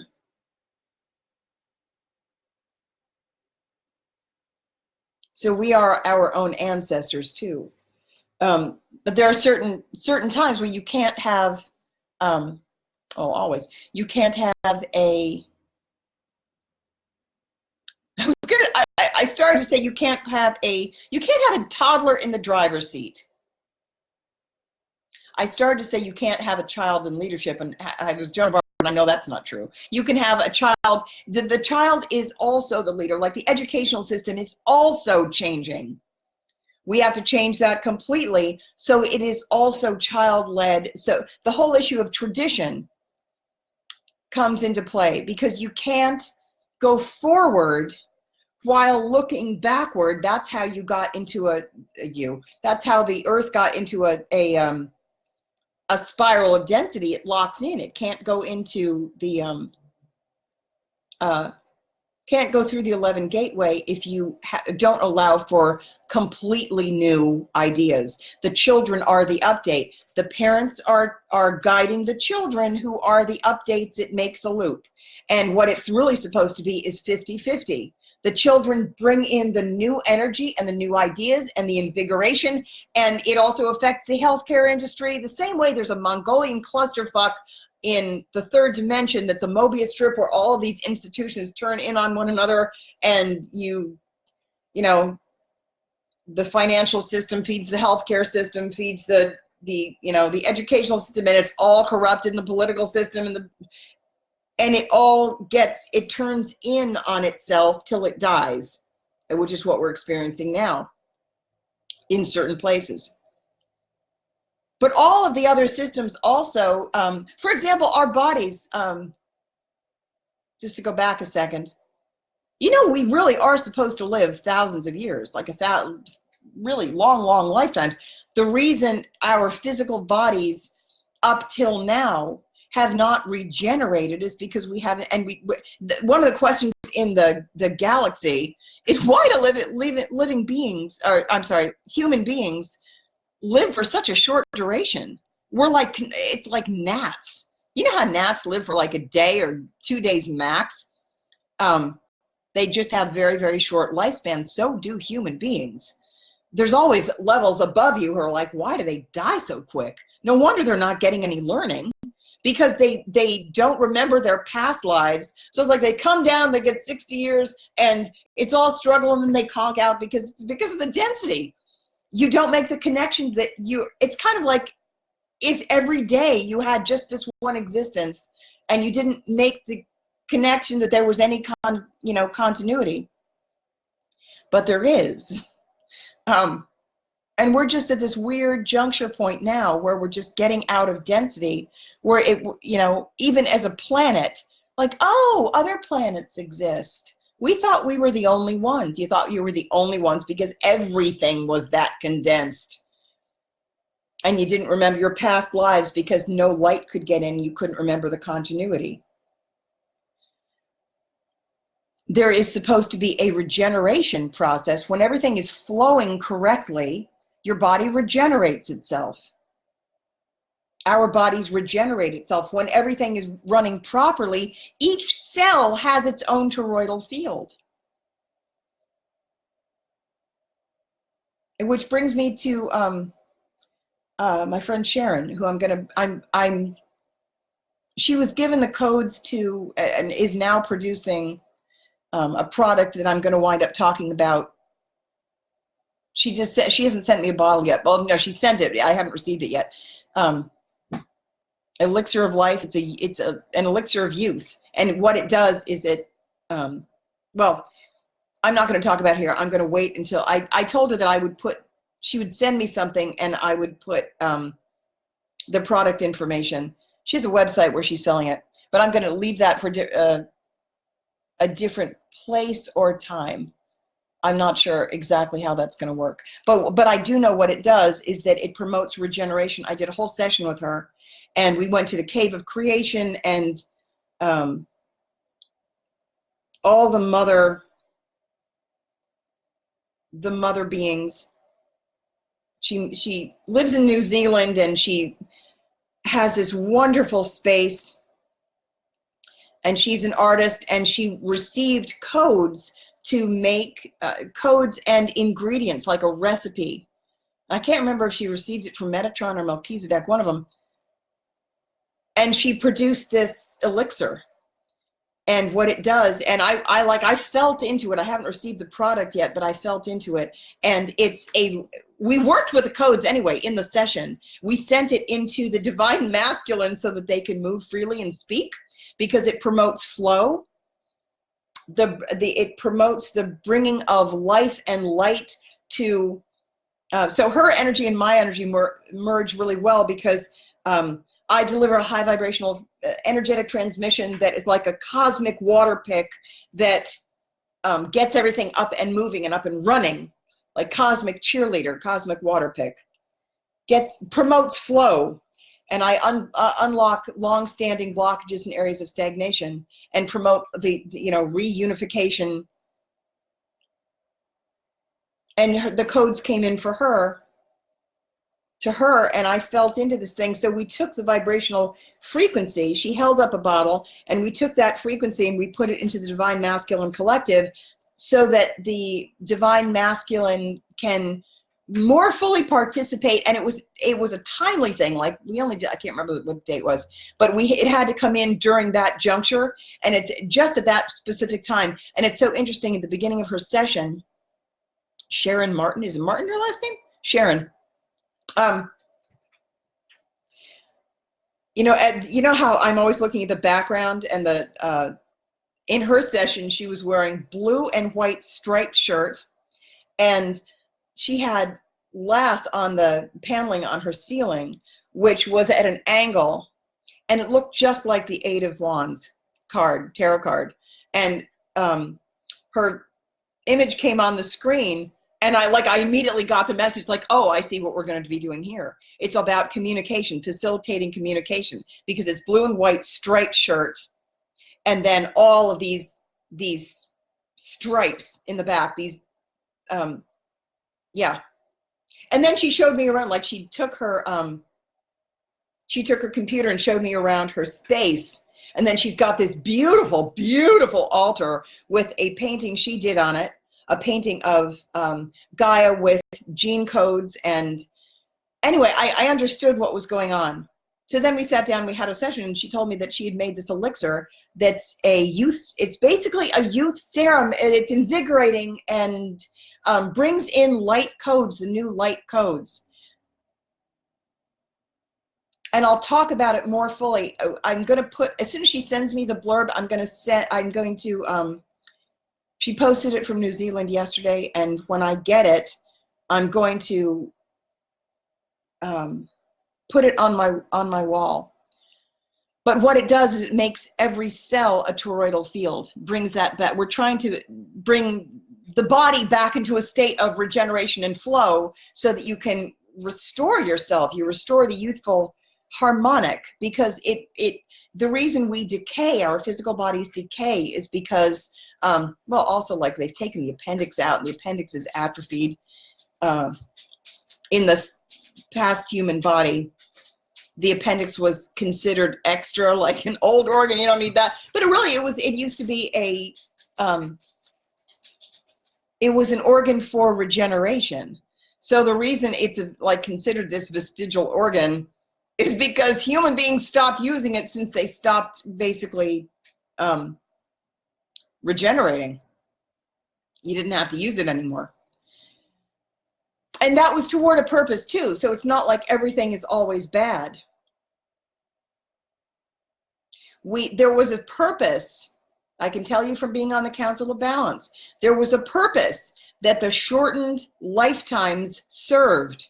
We were actually trying to maximize the experience of death and rebirth. Death and rebirth. It's like when you're trying to get something into somebody's head, like they're living so long that they forget that there's an actual cycle, death and rebirth, death and rebirth, death and rebirth. They just forget it, and so they just go. They're sleeping, and we're trying to like jumpstart the wake up. Jumpstart the wake up, dig a groove there so that we can get them out. Remember what it's like to wake up. Remember when you die, there's death and rebirth and death and rebirth. We're trying to just remind them and maximize the number of experiences they could have. So you're going to be because they just weren't learning. It's like what can you do to you're going to lose the entire crop unless you do something. So shorten the. That's why I'm saying, like on the Council of Balance, we were trying to strategize as a group, 6 that are being advocates for the dark side and 6 that are being advocates for the light. But I will tell you that it's the same goal. And, not only is it a common problem that we're trying to strategize our way out of, we also switched components so that I'm like, if I'm a being of earth, which is in density, I'm arguing for the light side. I'm taking, for the purposes of flow, I'm taking the spacious position to argue. It's not arguing to be an advocate for the light side, because on the Council of Balance, I was an advocate for the light side, but that's because in my physical vessel at this time, I'm advocating for the beings in compression who are in darkness. We're trying to balance everything. And then the beings who are in light, we're advocating for the dark side, if that makes any sense. We're crossing it. And that's why it's the same energy stream that created X-Men. It has all of these elements of crosses. Cross, cross, cross, cross. We crossed everything. You know why? Because we're going to pull when we separate, we divide, we brought things together in a sequence that goes in and then it goes out, so that each side can, in order to get this thing to rotate, we each take a side, we go in like this, and then we each take a side and we pull out. And then the earth is going to go, and basically that's what's happened. So this little one says, Mommy and Daddy will do it. Mommy and Daddy will do it. These beings trapped in darkness, we want to be free. We want to be free. We want to be seen. We want to come into the light. We want to come into the light. They want the light to reach so they can be seen. They were too tightly held. They couldn't, there was not enough flow, and they couldn't breathe. They were too compressed. So they need to be free. There was a misconception. So I feel called to address this too. So the reason so many of us have been very, very frustrated, the frustration was equal, I will tell you. I can tell you that the frustration was equally felt by both sides. Where, hang on.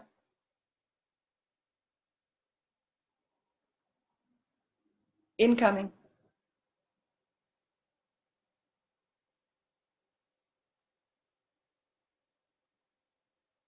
Big wave of calm, calm, calm, calm.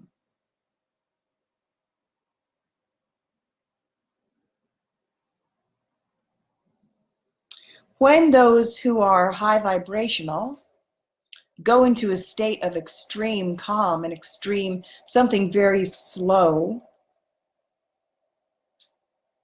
we're matching the vibrational frequency of those held in stasis. Hence the connection. So it's funny because I'm speaking as the one who can speak, who has that privilege of being able to speak for those who have been in a structure that was so tight they couldn't get out and had no voice.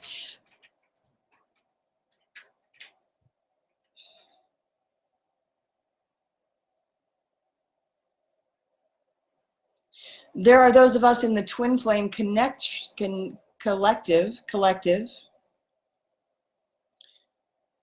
very frustrated that our masculine counterparts were not were cut off. They were cut off because we feel the connection, but it's internal. It's that telepathic connection that cannot be severed. So even if we're like, that's it, I'm going to go my own way, we can't. There's actually, it's like, I can't cut off my own head either. I don't function.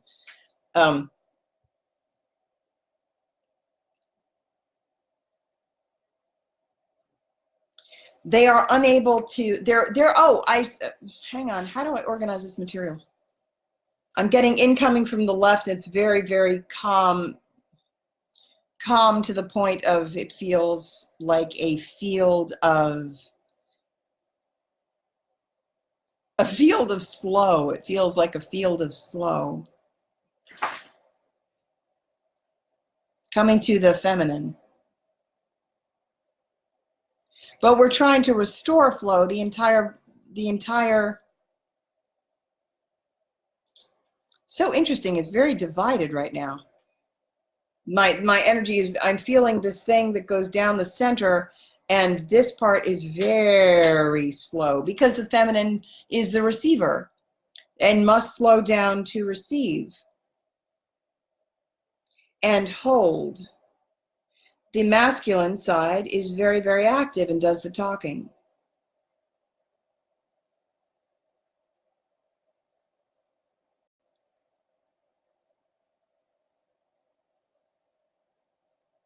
We're getting a transmission.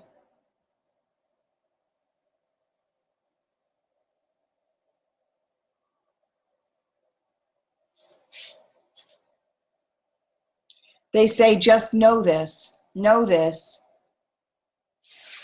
deep knowing, being, evidence of being.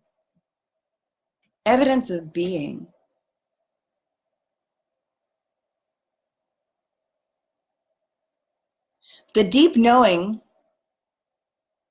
is the eternal source of connection. Unseverable. Bond. Very deep connection.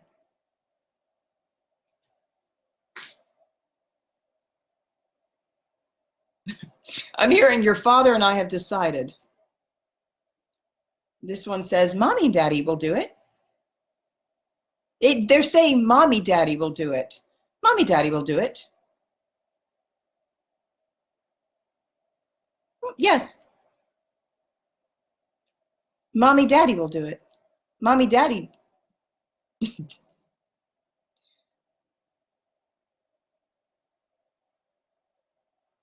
Are. Mommy, Daddy are. Being. The shift. The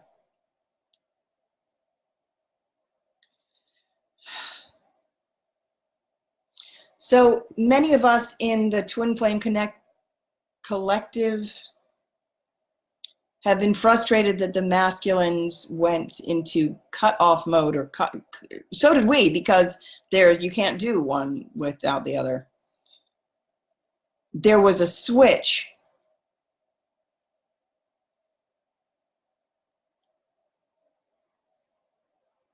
where the at least in the group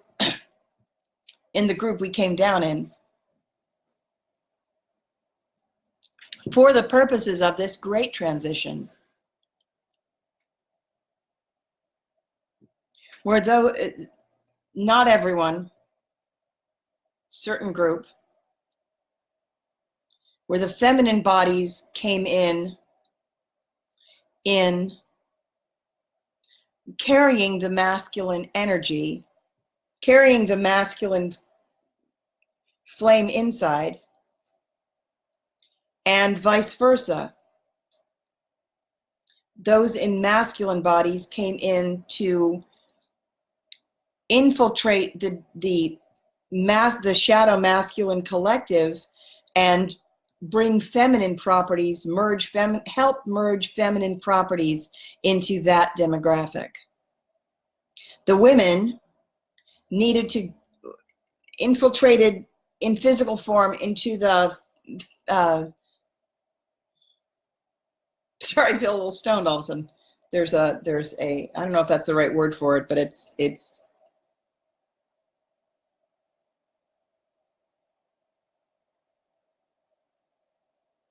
process of merging. I'm seeing the number 18. Process of merging, like a hula hoop, goes in could be the lotus of life. There's some sort of a process by which it's happening. And it's a combination of the idea of an X and also a hula hoop. It's designed to promote a flow and a merger of oppositional forces.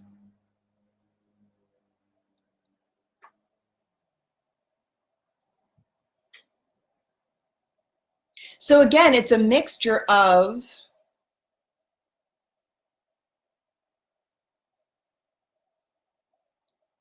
bodies and energies, bodies and energetic principles.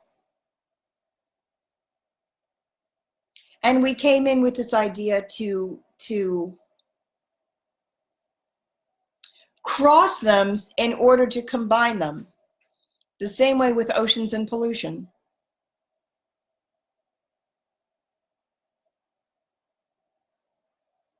We needed to get, back to that again, we needed to get the idea of flow. When you pollute the ocean, I'm hearing that the ocean has allowed this in order to merge with the corporations, because the ocean knows about flow. In order to get into the financial system, in order for the corporations to begin to recognize other living beings,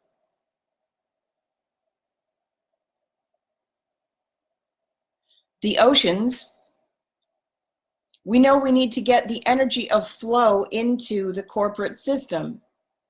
And one way to do that, the ocean being the feminine, that's fascinating. This is the first I've heard of it, at least in this vessel.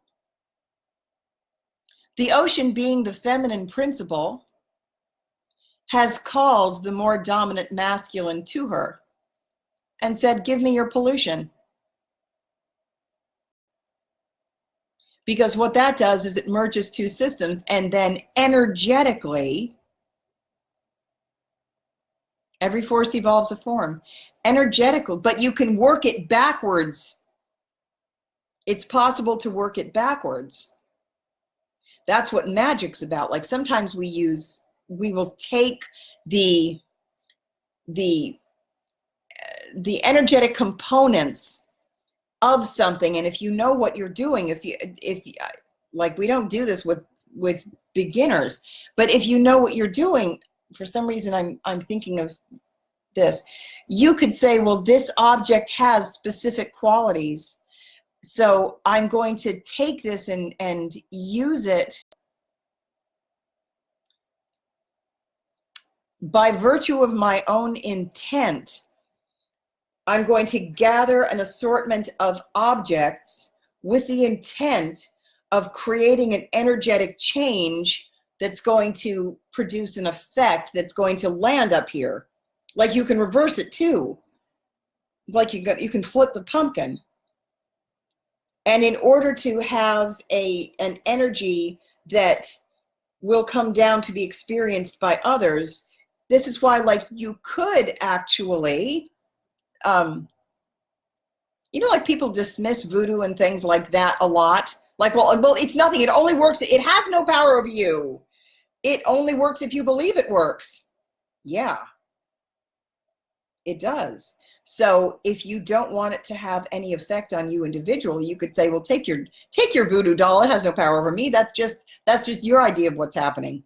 On the other hand, if you are a spiritual master, you could work that backwards too, because energy is always going in two directions. So you could go take something like I've been flushing Monsanto down the toilet for years. For years. Every single time I flush the toilet, there goes Monsanto. I do this with, it becomes a ritual, but there's really power to it. Because if you have a strong intention, it's manifested prayer is what it is. You take a prayer and you hold it in a physical form. That's all that, like when we talk about practical magic, it doesn't mean that there's necessarily any evil intent. It's really can just be, you can take something that has qualities, and by virtue of your own intent, you say, this is what this means to me. I'm going to have this mean this. And then I'm going to do this to it. And when I wash dishes, I'm washing all of the corruption out of politics. Yes, that's it. You can have, from a place of consciousness, you can take the most menial task, like washing dishes, and actually affect a political change. You don't have to be always at the mercy of things. You could say, well, I want the world to be a better place. I want no corruption no bribery. And I'm going to take this dirty plate and I'm going to say with my mind, it represents all the bribes that this politician or this is Congress. And I'm going to wash all the corruption out of it right now. And I'm going to take a physical action with this physical object. And what you're trying to do is bridge realms. And that's practical magic. It's not like some magician is and you have to look at your own vantage point, because you're always looking at things through your own eyes. So if you're seeing something as being suspect, that person's out to get me. Well, don't touch that because that's evil. Well, the one who's compressed and seeing darkness everywhere is actually you. You could say, right from my own kitchen, as I do the dishes, I'm changing the world right now. I don't have to go and be something that I'm not. If I feel like I want the world to be a better place, but what can I do? I'm only sitting in my kitchen, and maybe I'm sick and I can't leave the house, and I'm going to do something. It is possible to use the energy that you have, that God has given you. You're always trying to use something on whatever God has given you. You have what you need to start wherever you are. I don't care if you're just in your kitchen. You have what you need to take the first step. That's not even just like even small. You could make a tremendous change from one location. The feminine principle draws everything it needs to it. So I've got two main ideas going on, but like the way, if the corporation on land, which is kind of locked in and in a very masculine kind of alternate, very much an alternate idea realm, very different from the ocean. There's no flow. One is all flowing and all natural, and one is very masculine and dedicated to making money and has a very controlling aspect. So how do you merge those realms? Well, you would ask the one that knows about merging and flow, which would be water, And the water's idea is to say, well, have it come to me. Number one, the water could go inland and knock down the corporations, but that would be more of a destruction thing. You could say, bring me some of your product and then have your people come in to get it. And you've already established there's an energetic flow first. And then there's going to be evidence of what's happening. So the merging is already happening because we programmed it into the larger toroidal field. We've programmed in the changes that we want from the Council of Balance in the 12th dimension. We've said, well, we want these realms to merge. It's going to be gray. It's more like a field of static. We're after equality, so we can't have just dark and light chunks anymore. We're going to have each person carry masculine and feminine inside themselves and balance that, so we get the possibility to maximize the harvest, since it's easier to maximize ascension from an individual point. It's easier to get one person up than it is to get a group to go up in vibration, because everybody travels at different rates, but you also want a collective movement as well.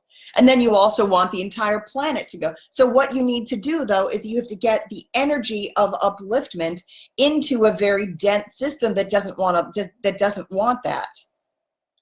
So the corporations, in order to get the corporate energy, which has a specific kind of thing, it's a specific kind of thing. I should say that nicer. It has it's a specific kind of organization. So forcing them to change isn't going to be the way to do it. They're going to have to be, it's one of those with like trying to like use what we don't like about them to get them to come to us. That's like one of those strategies that you'd make on the Council of Balance. Have the corporation go to the ocean. The corporation isn't looking, so you're always trying to figure out when you're strategizing for how to move something. What does it have? How can we turn it so that its negative aspect is turned positive? That's what we're really trying to do. So what the corporation, I'm thinking of Nestle and plastics, that's what I'm using as the example in my own mind. It's very interesting too that they sell water. Like that's their whole, that's the whole, maybe not the whole beef with them, but it's on one hand, yes, it's very easy to come down on Nestle and say, you're fracking, you're taking all the water and you're packaging it in plastic, and now you've got all these single-use containers, and people are throwing them in the ocean's getting polluted. And that's bad. And that is bad from the position of the third dimension. And do we have to clean it up? Yes. But what I'm saying is there's another way to look at it, because if you go up to higher levels, what else is it doing? You've got a big corporation delivering water. So if we're trying to merge the water into that corporation to get movement into big corporations. So the same way I said that everybody in my sessions comes to me sequentially, and what happens with the person that I'm working with happens with the entire group. So let's say that Nestle is like the cog. Nestle is the key, that if the ocean wants to go and get if we're trying to get the idea of a flowing system into the corporations, which don't have any of that, we're trying to get a natural mother-child energy into a corporate structure which doesn't do that. One thing you do is you get water to go, the flowing principle, the flowing substance to go into the corporation. So then we've got flow, and it's also going to individuals. And then we've got a lot of pollution where the plastic is coming to the oceans. And then we've got the next level is that a lot of people are going to be saying, I take a stand for this, and I decided I'm going to go to the ocean and I'm going to pick up the plastic and be the one that takes it out. So they're being proactive and engaging in the filtering process, which is getting more of humanity's involvement. What this is going to lead to eventually, we just have to keep it going, keep it going. There's a way to get everybody out of density. There's a way to get the corporations into a harmonic that's actually merging with the oceans, and the ones who know how to do that is the oceans. So that's one of the reasons, you know how like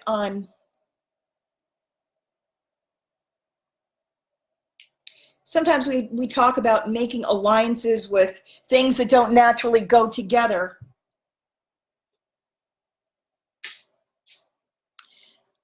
They don't necessarily, but there's also a way to, they're not necessarily enemies either. So on the Council of Balance, what we're trying to do is, or what we have done for a really long time, is we are advocates for one another. We don't go down, the way we set up the Council of Balance is that you don't go down as the advocate for the side that you like, or an advocate for myself, my own position. We're not doing that very intentionally. I was a strategist for the light side, and my twin, Josh, was an advocate for the dark side. But we're switched. We advocate for one another. We advocate for each other, because the joint goal, so you've got one that comes from space and one that comes from density. The earth has been locked into density. And that's one reason why Joan of Arc was this great light being, but was very territorial. It was very much about the terrain, the boundaries in the terrain, establishing that. There are energies that needed to be balanced, and through time, if you think about the timeline. So we're at this incredible juncture, incredible pivot point. It's a pivotal shifting of the harmonics. It's a migration, and it has never been done before. Hasn't been done anywhere. So there's a way to play it. And it's just a matter of getting everyone engaged. So you can't just say, well, the dark is coming to the light, we're transmuting them. The light's also coming into the darkness and learning how to love the darkness too. It's a different, I remember I went to the awareness shop in New Paltz one time, and my guides had told me to go specifically there, and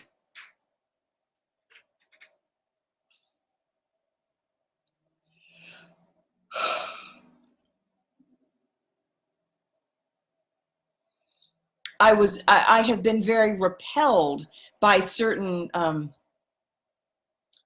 I have 80 decks of cards too, and at some point I'm going to talk about the way cards work, because there's a thinking sometimes in certain populations who have been taught, trained, conditioned to believe that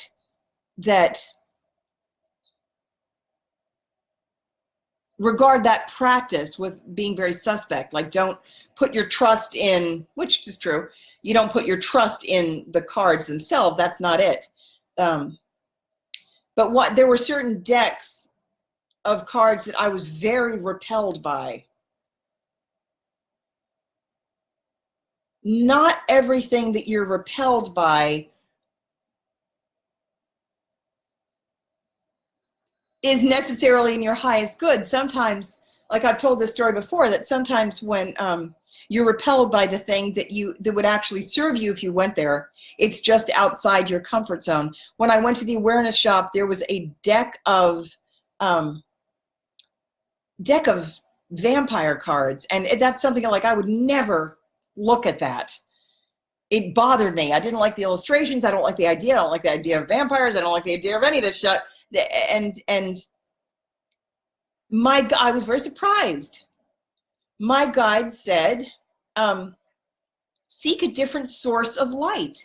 It's going to affect you differently. Instead of going outward, external, and following a light source, what the darkness asks you to do sometimes is look inward. Sometimes you find your own light, and sometimes you go into your own depths.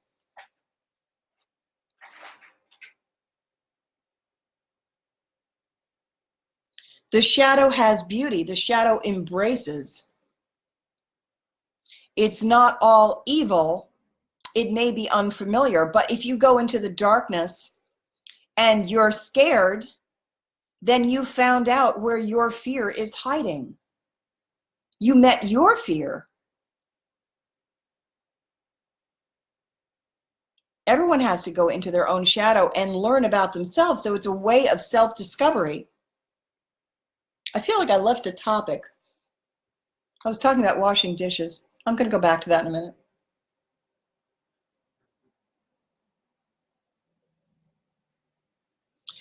One time I was in, this goes back years ago. Like now I'm a channel, and I've always been a channel one way or another, but I didn't,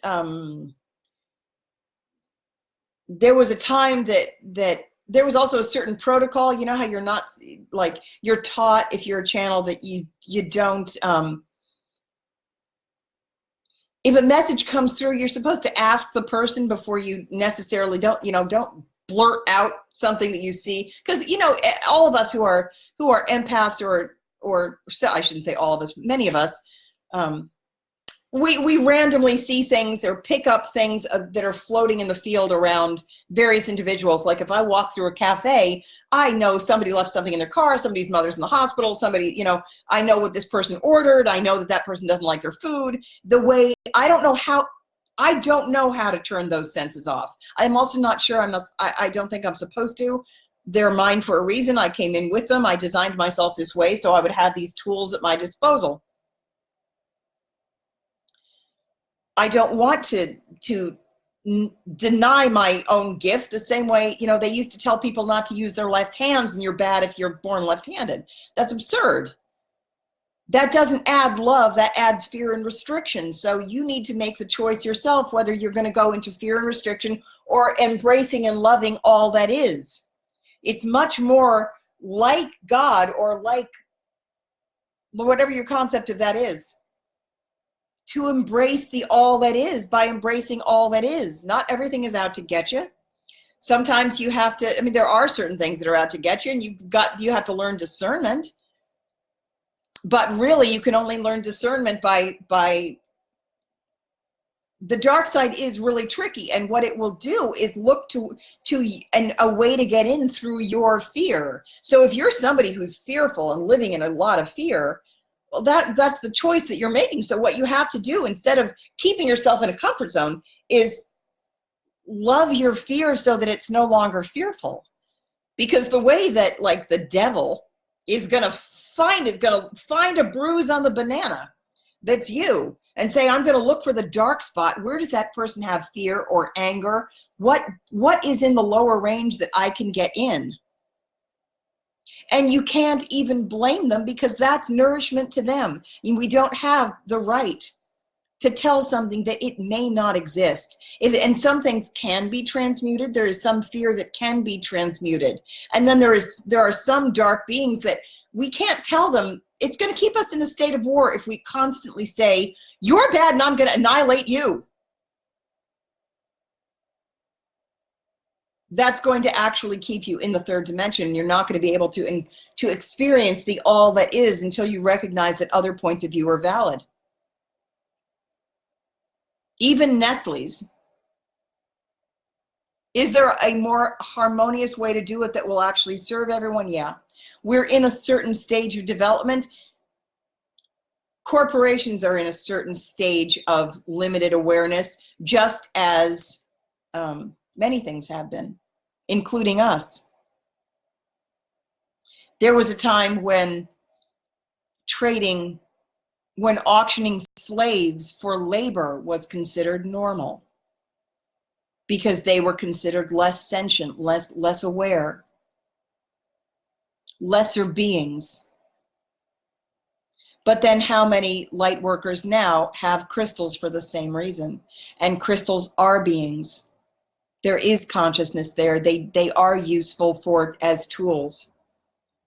And we recognize animals this way. Draft horses, seeing eye dogs.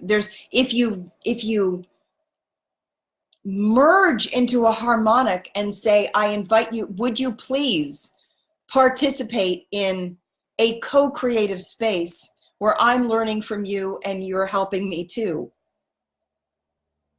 And I'm caring for you as you're caring for me. Then you have harmony, and you also have flow in two directions. You're trying for flow in two directions. That's really the aim that we're going for. Where was I going with this?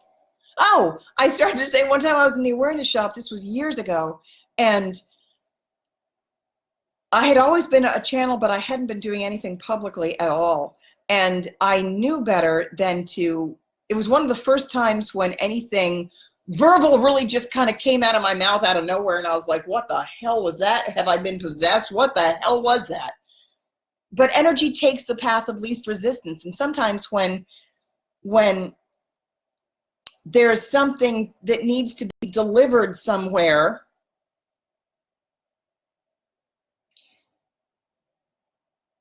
if there's an urgent message, it's going to take the path of least resistance. So if somebody is passing by who can hear it, this is why I like the whole idea of like, I see dead people, and they're trying to reach the one who can receive it so that they can pass on a message, because it's important for something to get to this person. And it's basically like, please help, please help. I'm trying to get this to this person. And when I was in the awareness shop one time, about probably close to 20 years ago, something like that, I was minding my own business. I was shopping for candles or crystals or something. And you know how sometimes you're in a public space and you just, for some reason, I feel like I need to look at the clock. 9:22. And you just overhear a conversation like you're not, this wasn't telepathic or like I overhear things like that too, a lot. But this was actually, sometimes you just overhear a conversation. There was a man in Lawrence, and I actually think he's a psychic, if I'm not mistaken. I might be wrong. And he was in the awareness shop and there was some kind of like minor complaint, like somebody was asking him where he was going, and he was saying that he was going to visit like somebody who like lived in a city, or it seemed like maybe they were aunts or grandparents or something who lived, like they weren't his kind of people. That being the point. Like, they're not my kind of people. They don't,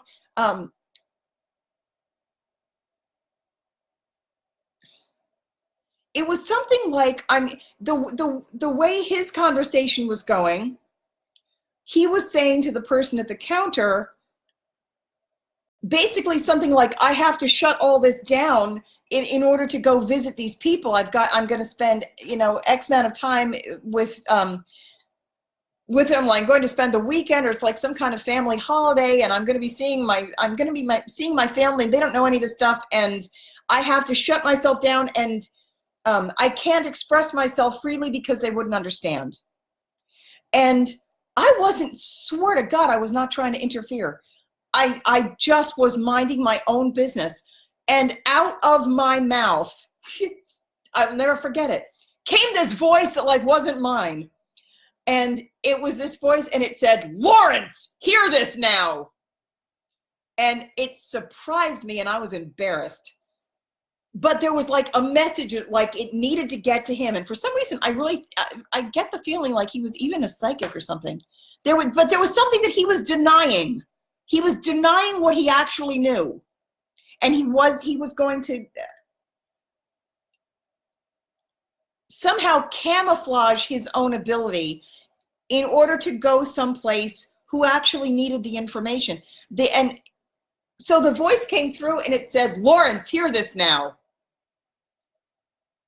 And I don't remember the rest of, I remember those were the first 3 words, but I don't remember the rest of the message. Had something to do with, why do you think you're being sent?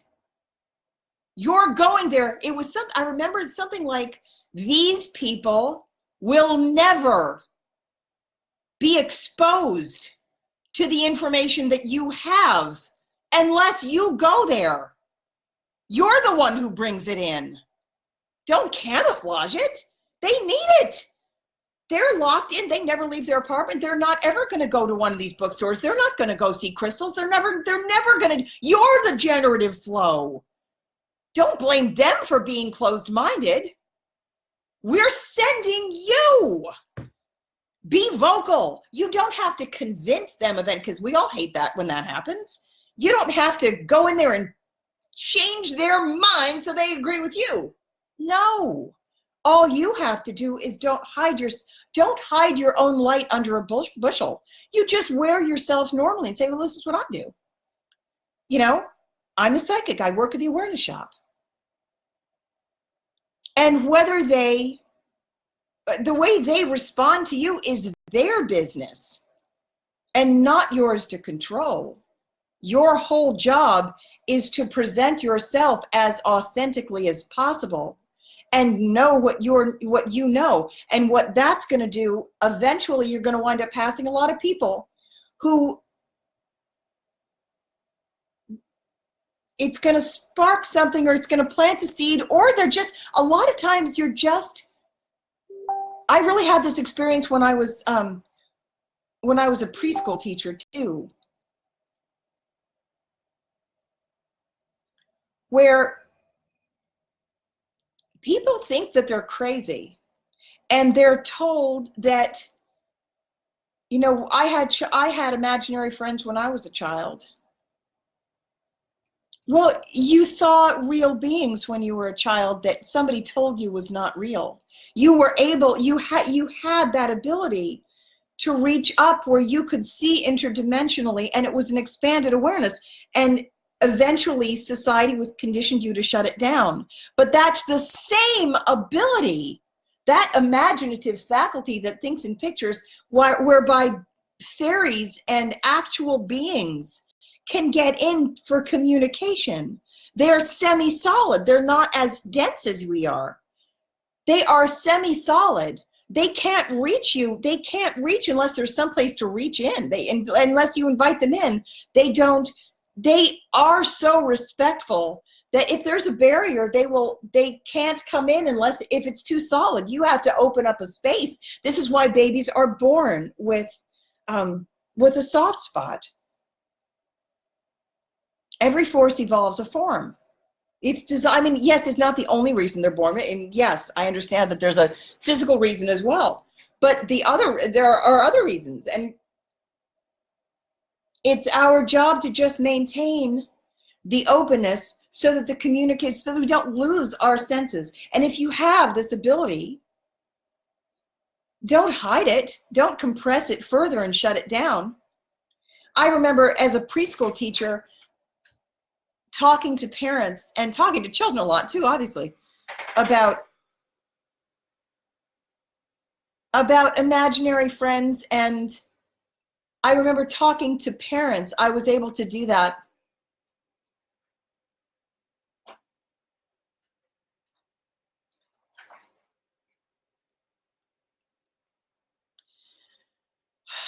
Facilitate the connection, or help parents soften the energy with parents toward their children who are open and who are so malleable And it actually was a relief, because a lot of times the parents don't want to be, they want to keep the playfulness. They want to keep the flow. Nobody wants to I'm not explaining this well. There was a relief. I always noticed this, and I was touched by it. There was always this relief with certain parents where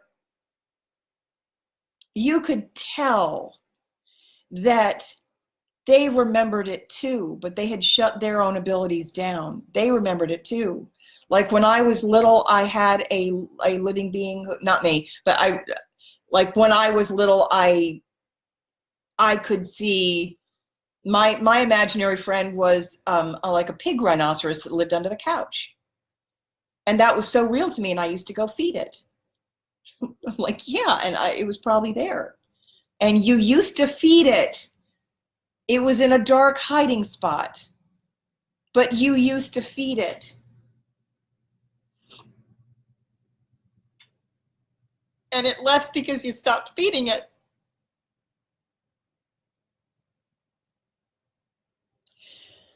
When I was 9, in my own life, in this lifetime,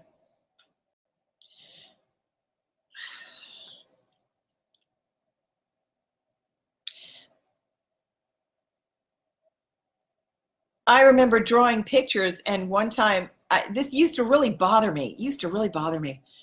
I remember drawing pictures, and one time I was drawing dogs. I was drawing a dog comic book for a while.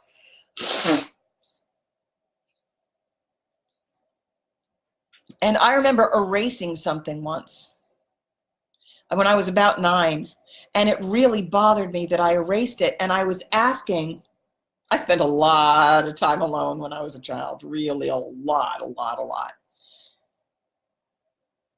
And I had a very strong connection with just thinking about things. And it never really crossed my mind like who I was asking. I would just think about things. And it was just a point of concern when I was 9. I erased this dog one time, and I thought, well, where does he go when I erase him? I was trying to be a creator by drawing the picture, but I was also trying to be a wise steward. Like, what's happening to him when I'm erasing him? Is he dead? And so I remember I would draw. A lot of my childhood pictures have this. See, it's like a little secret sign that I made up, which I would draw this little circle, which was a sign that it was kind of like my signature, that because I always have been a natural magician. Like like people think witches are mean and nasty, but that's not the way it works. There are actually bloodlines that have natural abilities to merge realms. And it's about connecting all living beings, and in a way that there's like natural magic and ways that you bridge energies in objects and bring it into something tangible. It can be very benevolent. And I come from a very long lineage, spiritual lineage too, that we naturally have this ability and an intuitive understanding of the way this works. And that's one of the things that I'm here to teach, so that the reverence is restored, so that the spiritual is merged back into the physical realm. And we do that by way of magic, and it's only spooky if you make it spooky. Don't make it spooky, you make it loving. You could say, well, you use this for this. One of the things that I did when I remember this, being at the drawing table with the light on and drawing the sequence of dogs and erasing one because it didn't come out the way I wanted it to. And then I was like, where does it go? Did I kill it? So I made up this sign for myself where I would draw a circle. And sometimes I would erase the circle, but I would establish the intent with the circle that it was like reincarnation. Like, well, I'm going to erase this thing, but I'm not really erasing it. I'm putting the energy of that I started to create, like this half being, but I couldn't bring it. I'm not going to have this be half birthed, because I don't like that. It feels unresolved. I don't like the energy it leaves. I want to take the energy and I want to put it into the next drawing so that it comes out successfully. So I would draw this little symbol that was, I never told anybody about it, but I would draw this little symbol that meant I don't really mean this. I'm going to erase both of these things, but I don't really mean erase it. I really mean turn it around so it comes back again. I made this little sign for myself, and I would put it every time I drew something and erased it. I would draw the little symbol to mean I don't really mean this. It's kind of like crossing your fingers. And actually, when I learned of the Joan identity, one of the, you know how like sometimes you'll get, oh, I did. When I had forgotten that certain aspects of that entire story. There are certain aspects I didn't forget at all. And there were certain things, not really even things that would like make it into the movie or the book or something. But like when I read the Joan of Arc story, when those memories first came back, it was such a deep recognition. But not only did I know when I read the stories what things were accurate, like, yes, that's true. I also knew when certain things are like, that's not the way that happened. And one of the things that like really I felt this jolt and my blood ran absolutely cold. And I was reading some biography or somebody's version of the Joan of Arc story, and one of the things they said was when I was forced to sign a document, they forced me to sign a document that said my voices weren't real. And I had a lot of issues with that because they were, and I knew that I was signing a lie, and I didn't want to put my name onto a lie. And I knew they were real. And so one of the things Joan of Arc did and her name was the only thing she could sign too, because I didn't read or write in that lifetime, but I had learned to write my signature. And I kept that very, very much like when you're endorsing something, it's an important thing. It had importance to me that when I sign my name, it carries integrity. So when they threatened me with torture, and after a long time, they had lied to me, and they'd said that we're going to allow you to go home to your mother if you sign the document. Just say it. And I was so beaten down. I'd been trapped and imprisoned and chained and tortured.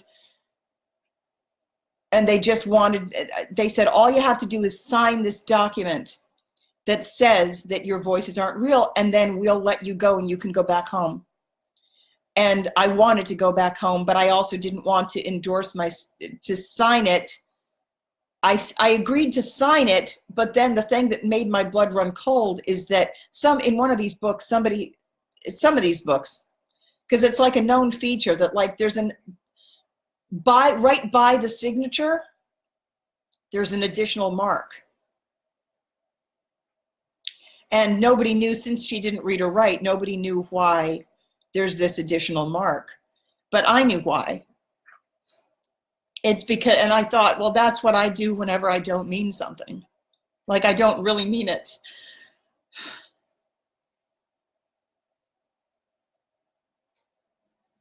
It's like having your fingers crossed, like I'm going to sign this document, but not really. There's this little secret sign between me and God that says, I'm signing it, but I'm signing it under duress. I don't really mean that it's true.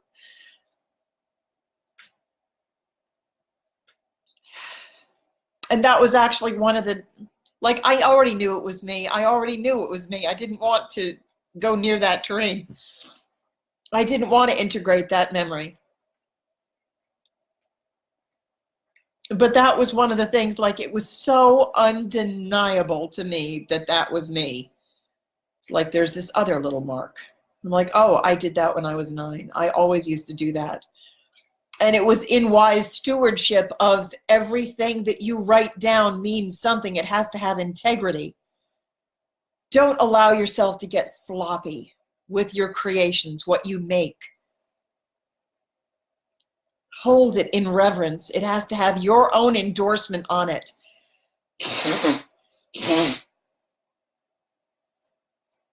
I always think that I could make my nose into a musical instrument, and someday, I swear to God, I'm going to try it.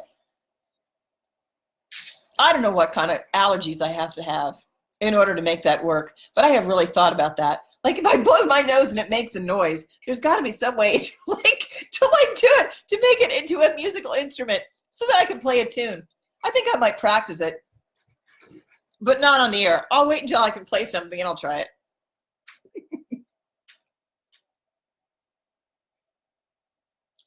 All of creation has consciousness, and timelines are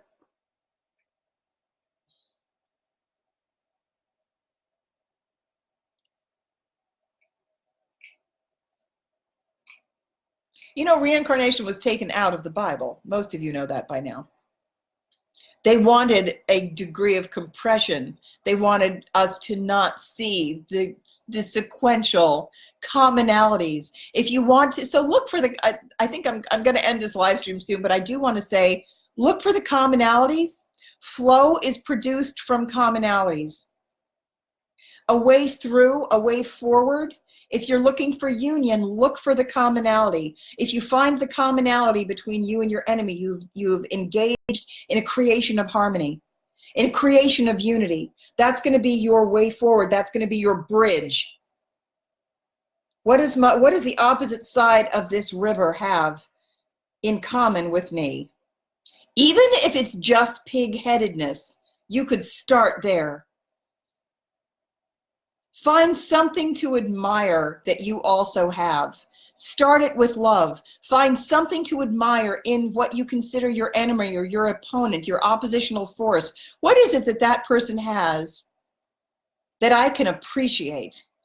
And start by sending love to them, and then see if you also contain that thing, because I will also tell you that you cannot view something in another that you don't have. That's actually one of the reasons why, going back to the Joan of Arc lifetime, the reason I was so trusting in that lifetime was because I didn't carry deception. I didn't know what it was. I didn't know what deception was. So I didn't recognize it when I saw it. I didn't know what it was. I didn't have that. I had an incredible amount of trust, and I was seeing the entire world through my own eyes. The process of developing discernment is the process of going into mingle. It's more like a degree of static. I don't mean static like stasis. I mean static like a static field where it becomes dark and light mixed to the degree where it's a unified field. There is, I totally share it. Man, I really, really share it. I share a love of purity, and we can have it again. But in order to transmute the middle range en masse, because they really need the help of the light side. They really need the help of the light side. We have to find a way to go in there with love, which is a difficult thing to do since so many of us are repelled automatically, very strongly repelled. And we have developed, so many of us, we've developed this groove of filtering, like, get the dark out of here, get the dark out of here, get the dark out of here, which is appropriate sometimes. Only now that if the darkest aspect has gone, we still need to get the density moving. We have to agree to go into a degree of darkness in order to bring our light in there. Maintaining it's a master's challenge, but that's why the masters are doing it. So if you are a high vibrational being, this is now your job. And I share a love of purity too. I really do. I love that thing. I love to just stay up in a high vibrational space and maintain separation. It's so nice, isn't it? And they're never going to get there unless they have some assistance from us. So it's time for us to I was going to say step up. It's like step up to the plate and go down into that which is less pure. We have to go down into like number 5 gray and learn to coexist, which means we need to shift our viewpoint as well. So you need to admire the pig-headedness of your opposition and say, yeah, I can totally meet you on that on that field. I am your equal when it comes to being right there with a fist. But we're going to have to each soften and say, okay, all right. The whole ladder of ascension is a process of merging space and solidity, space and solidity. It's a trellis, but it's a trellis by which we can merge, because you're going to get growth from a trellis formation, because it's semi-solid, right? It's like the light can get through, and those who need something physical before they have faith and believe in something intangible, they have enough of a rung where they are willing to step forward. So we're going to wind up getting everybody out this way. Yeah, so I think I'm going to end the transmission today.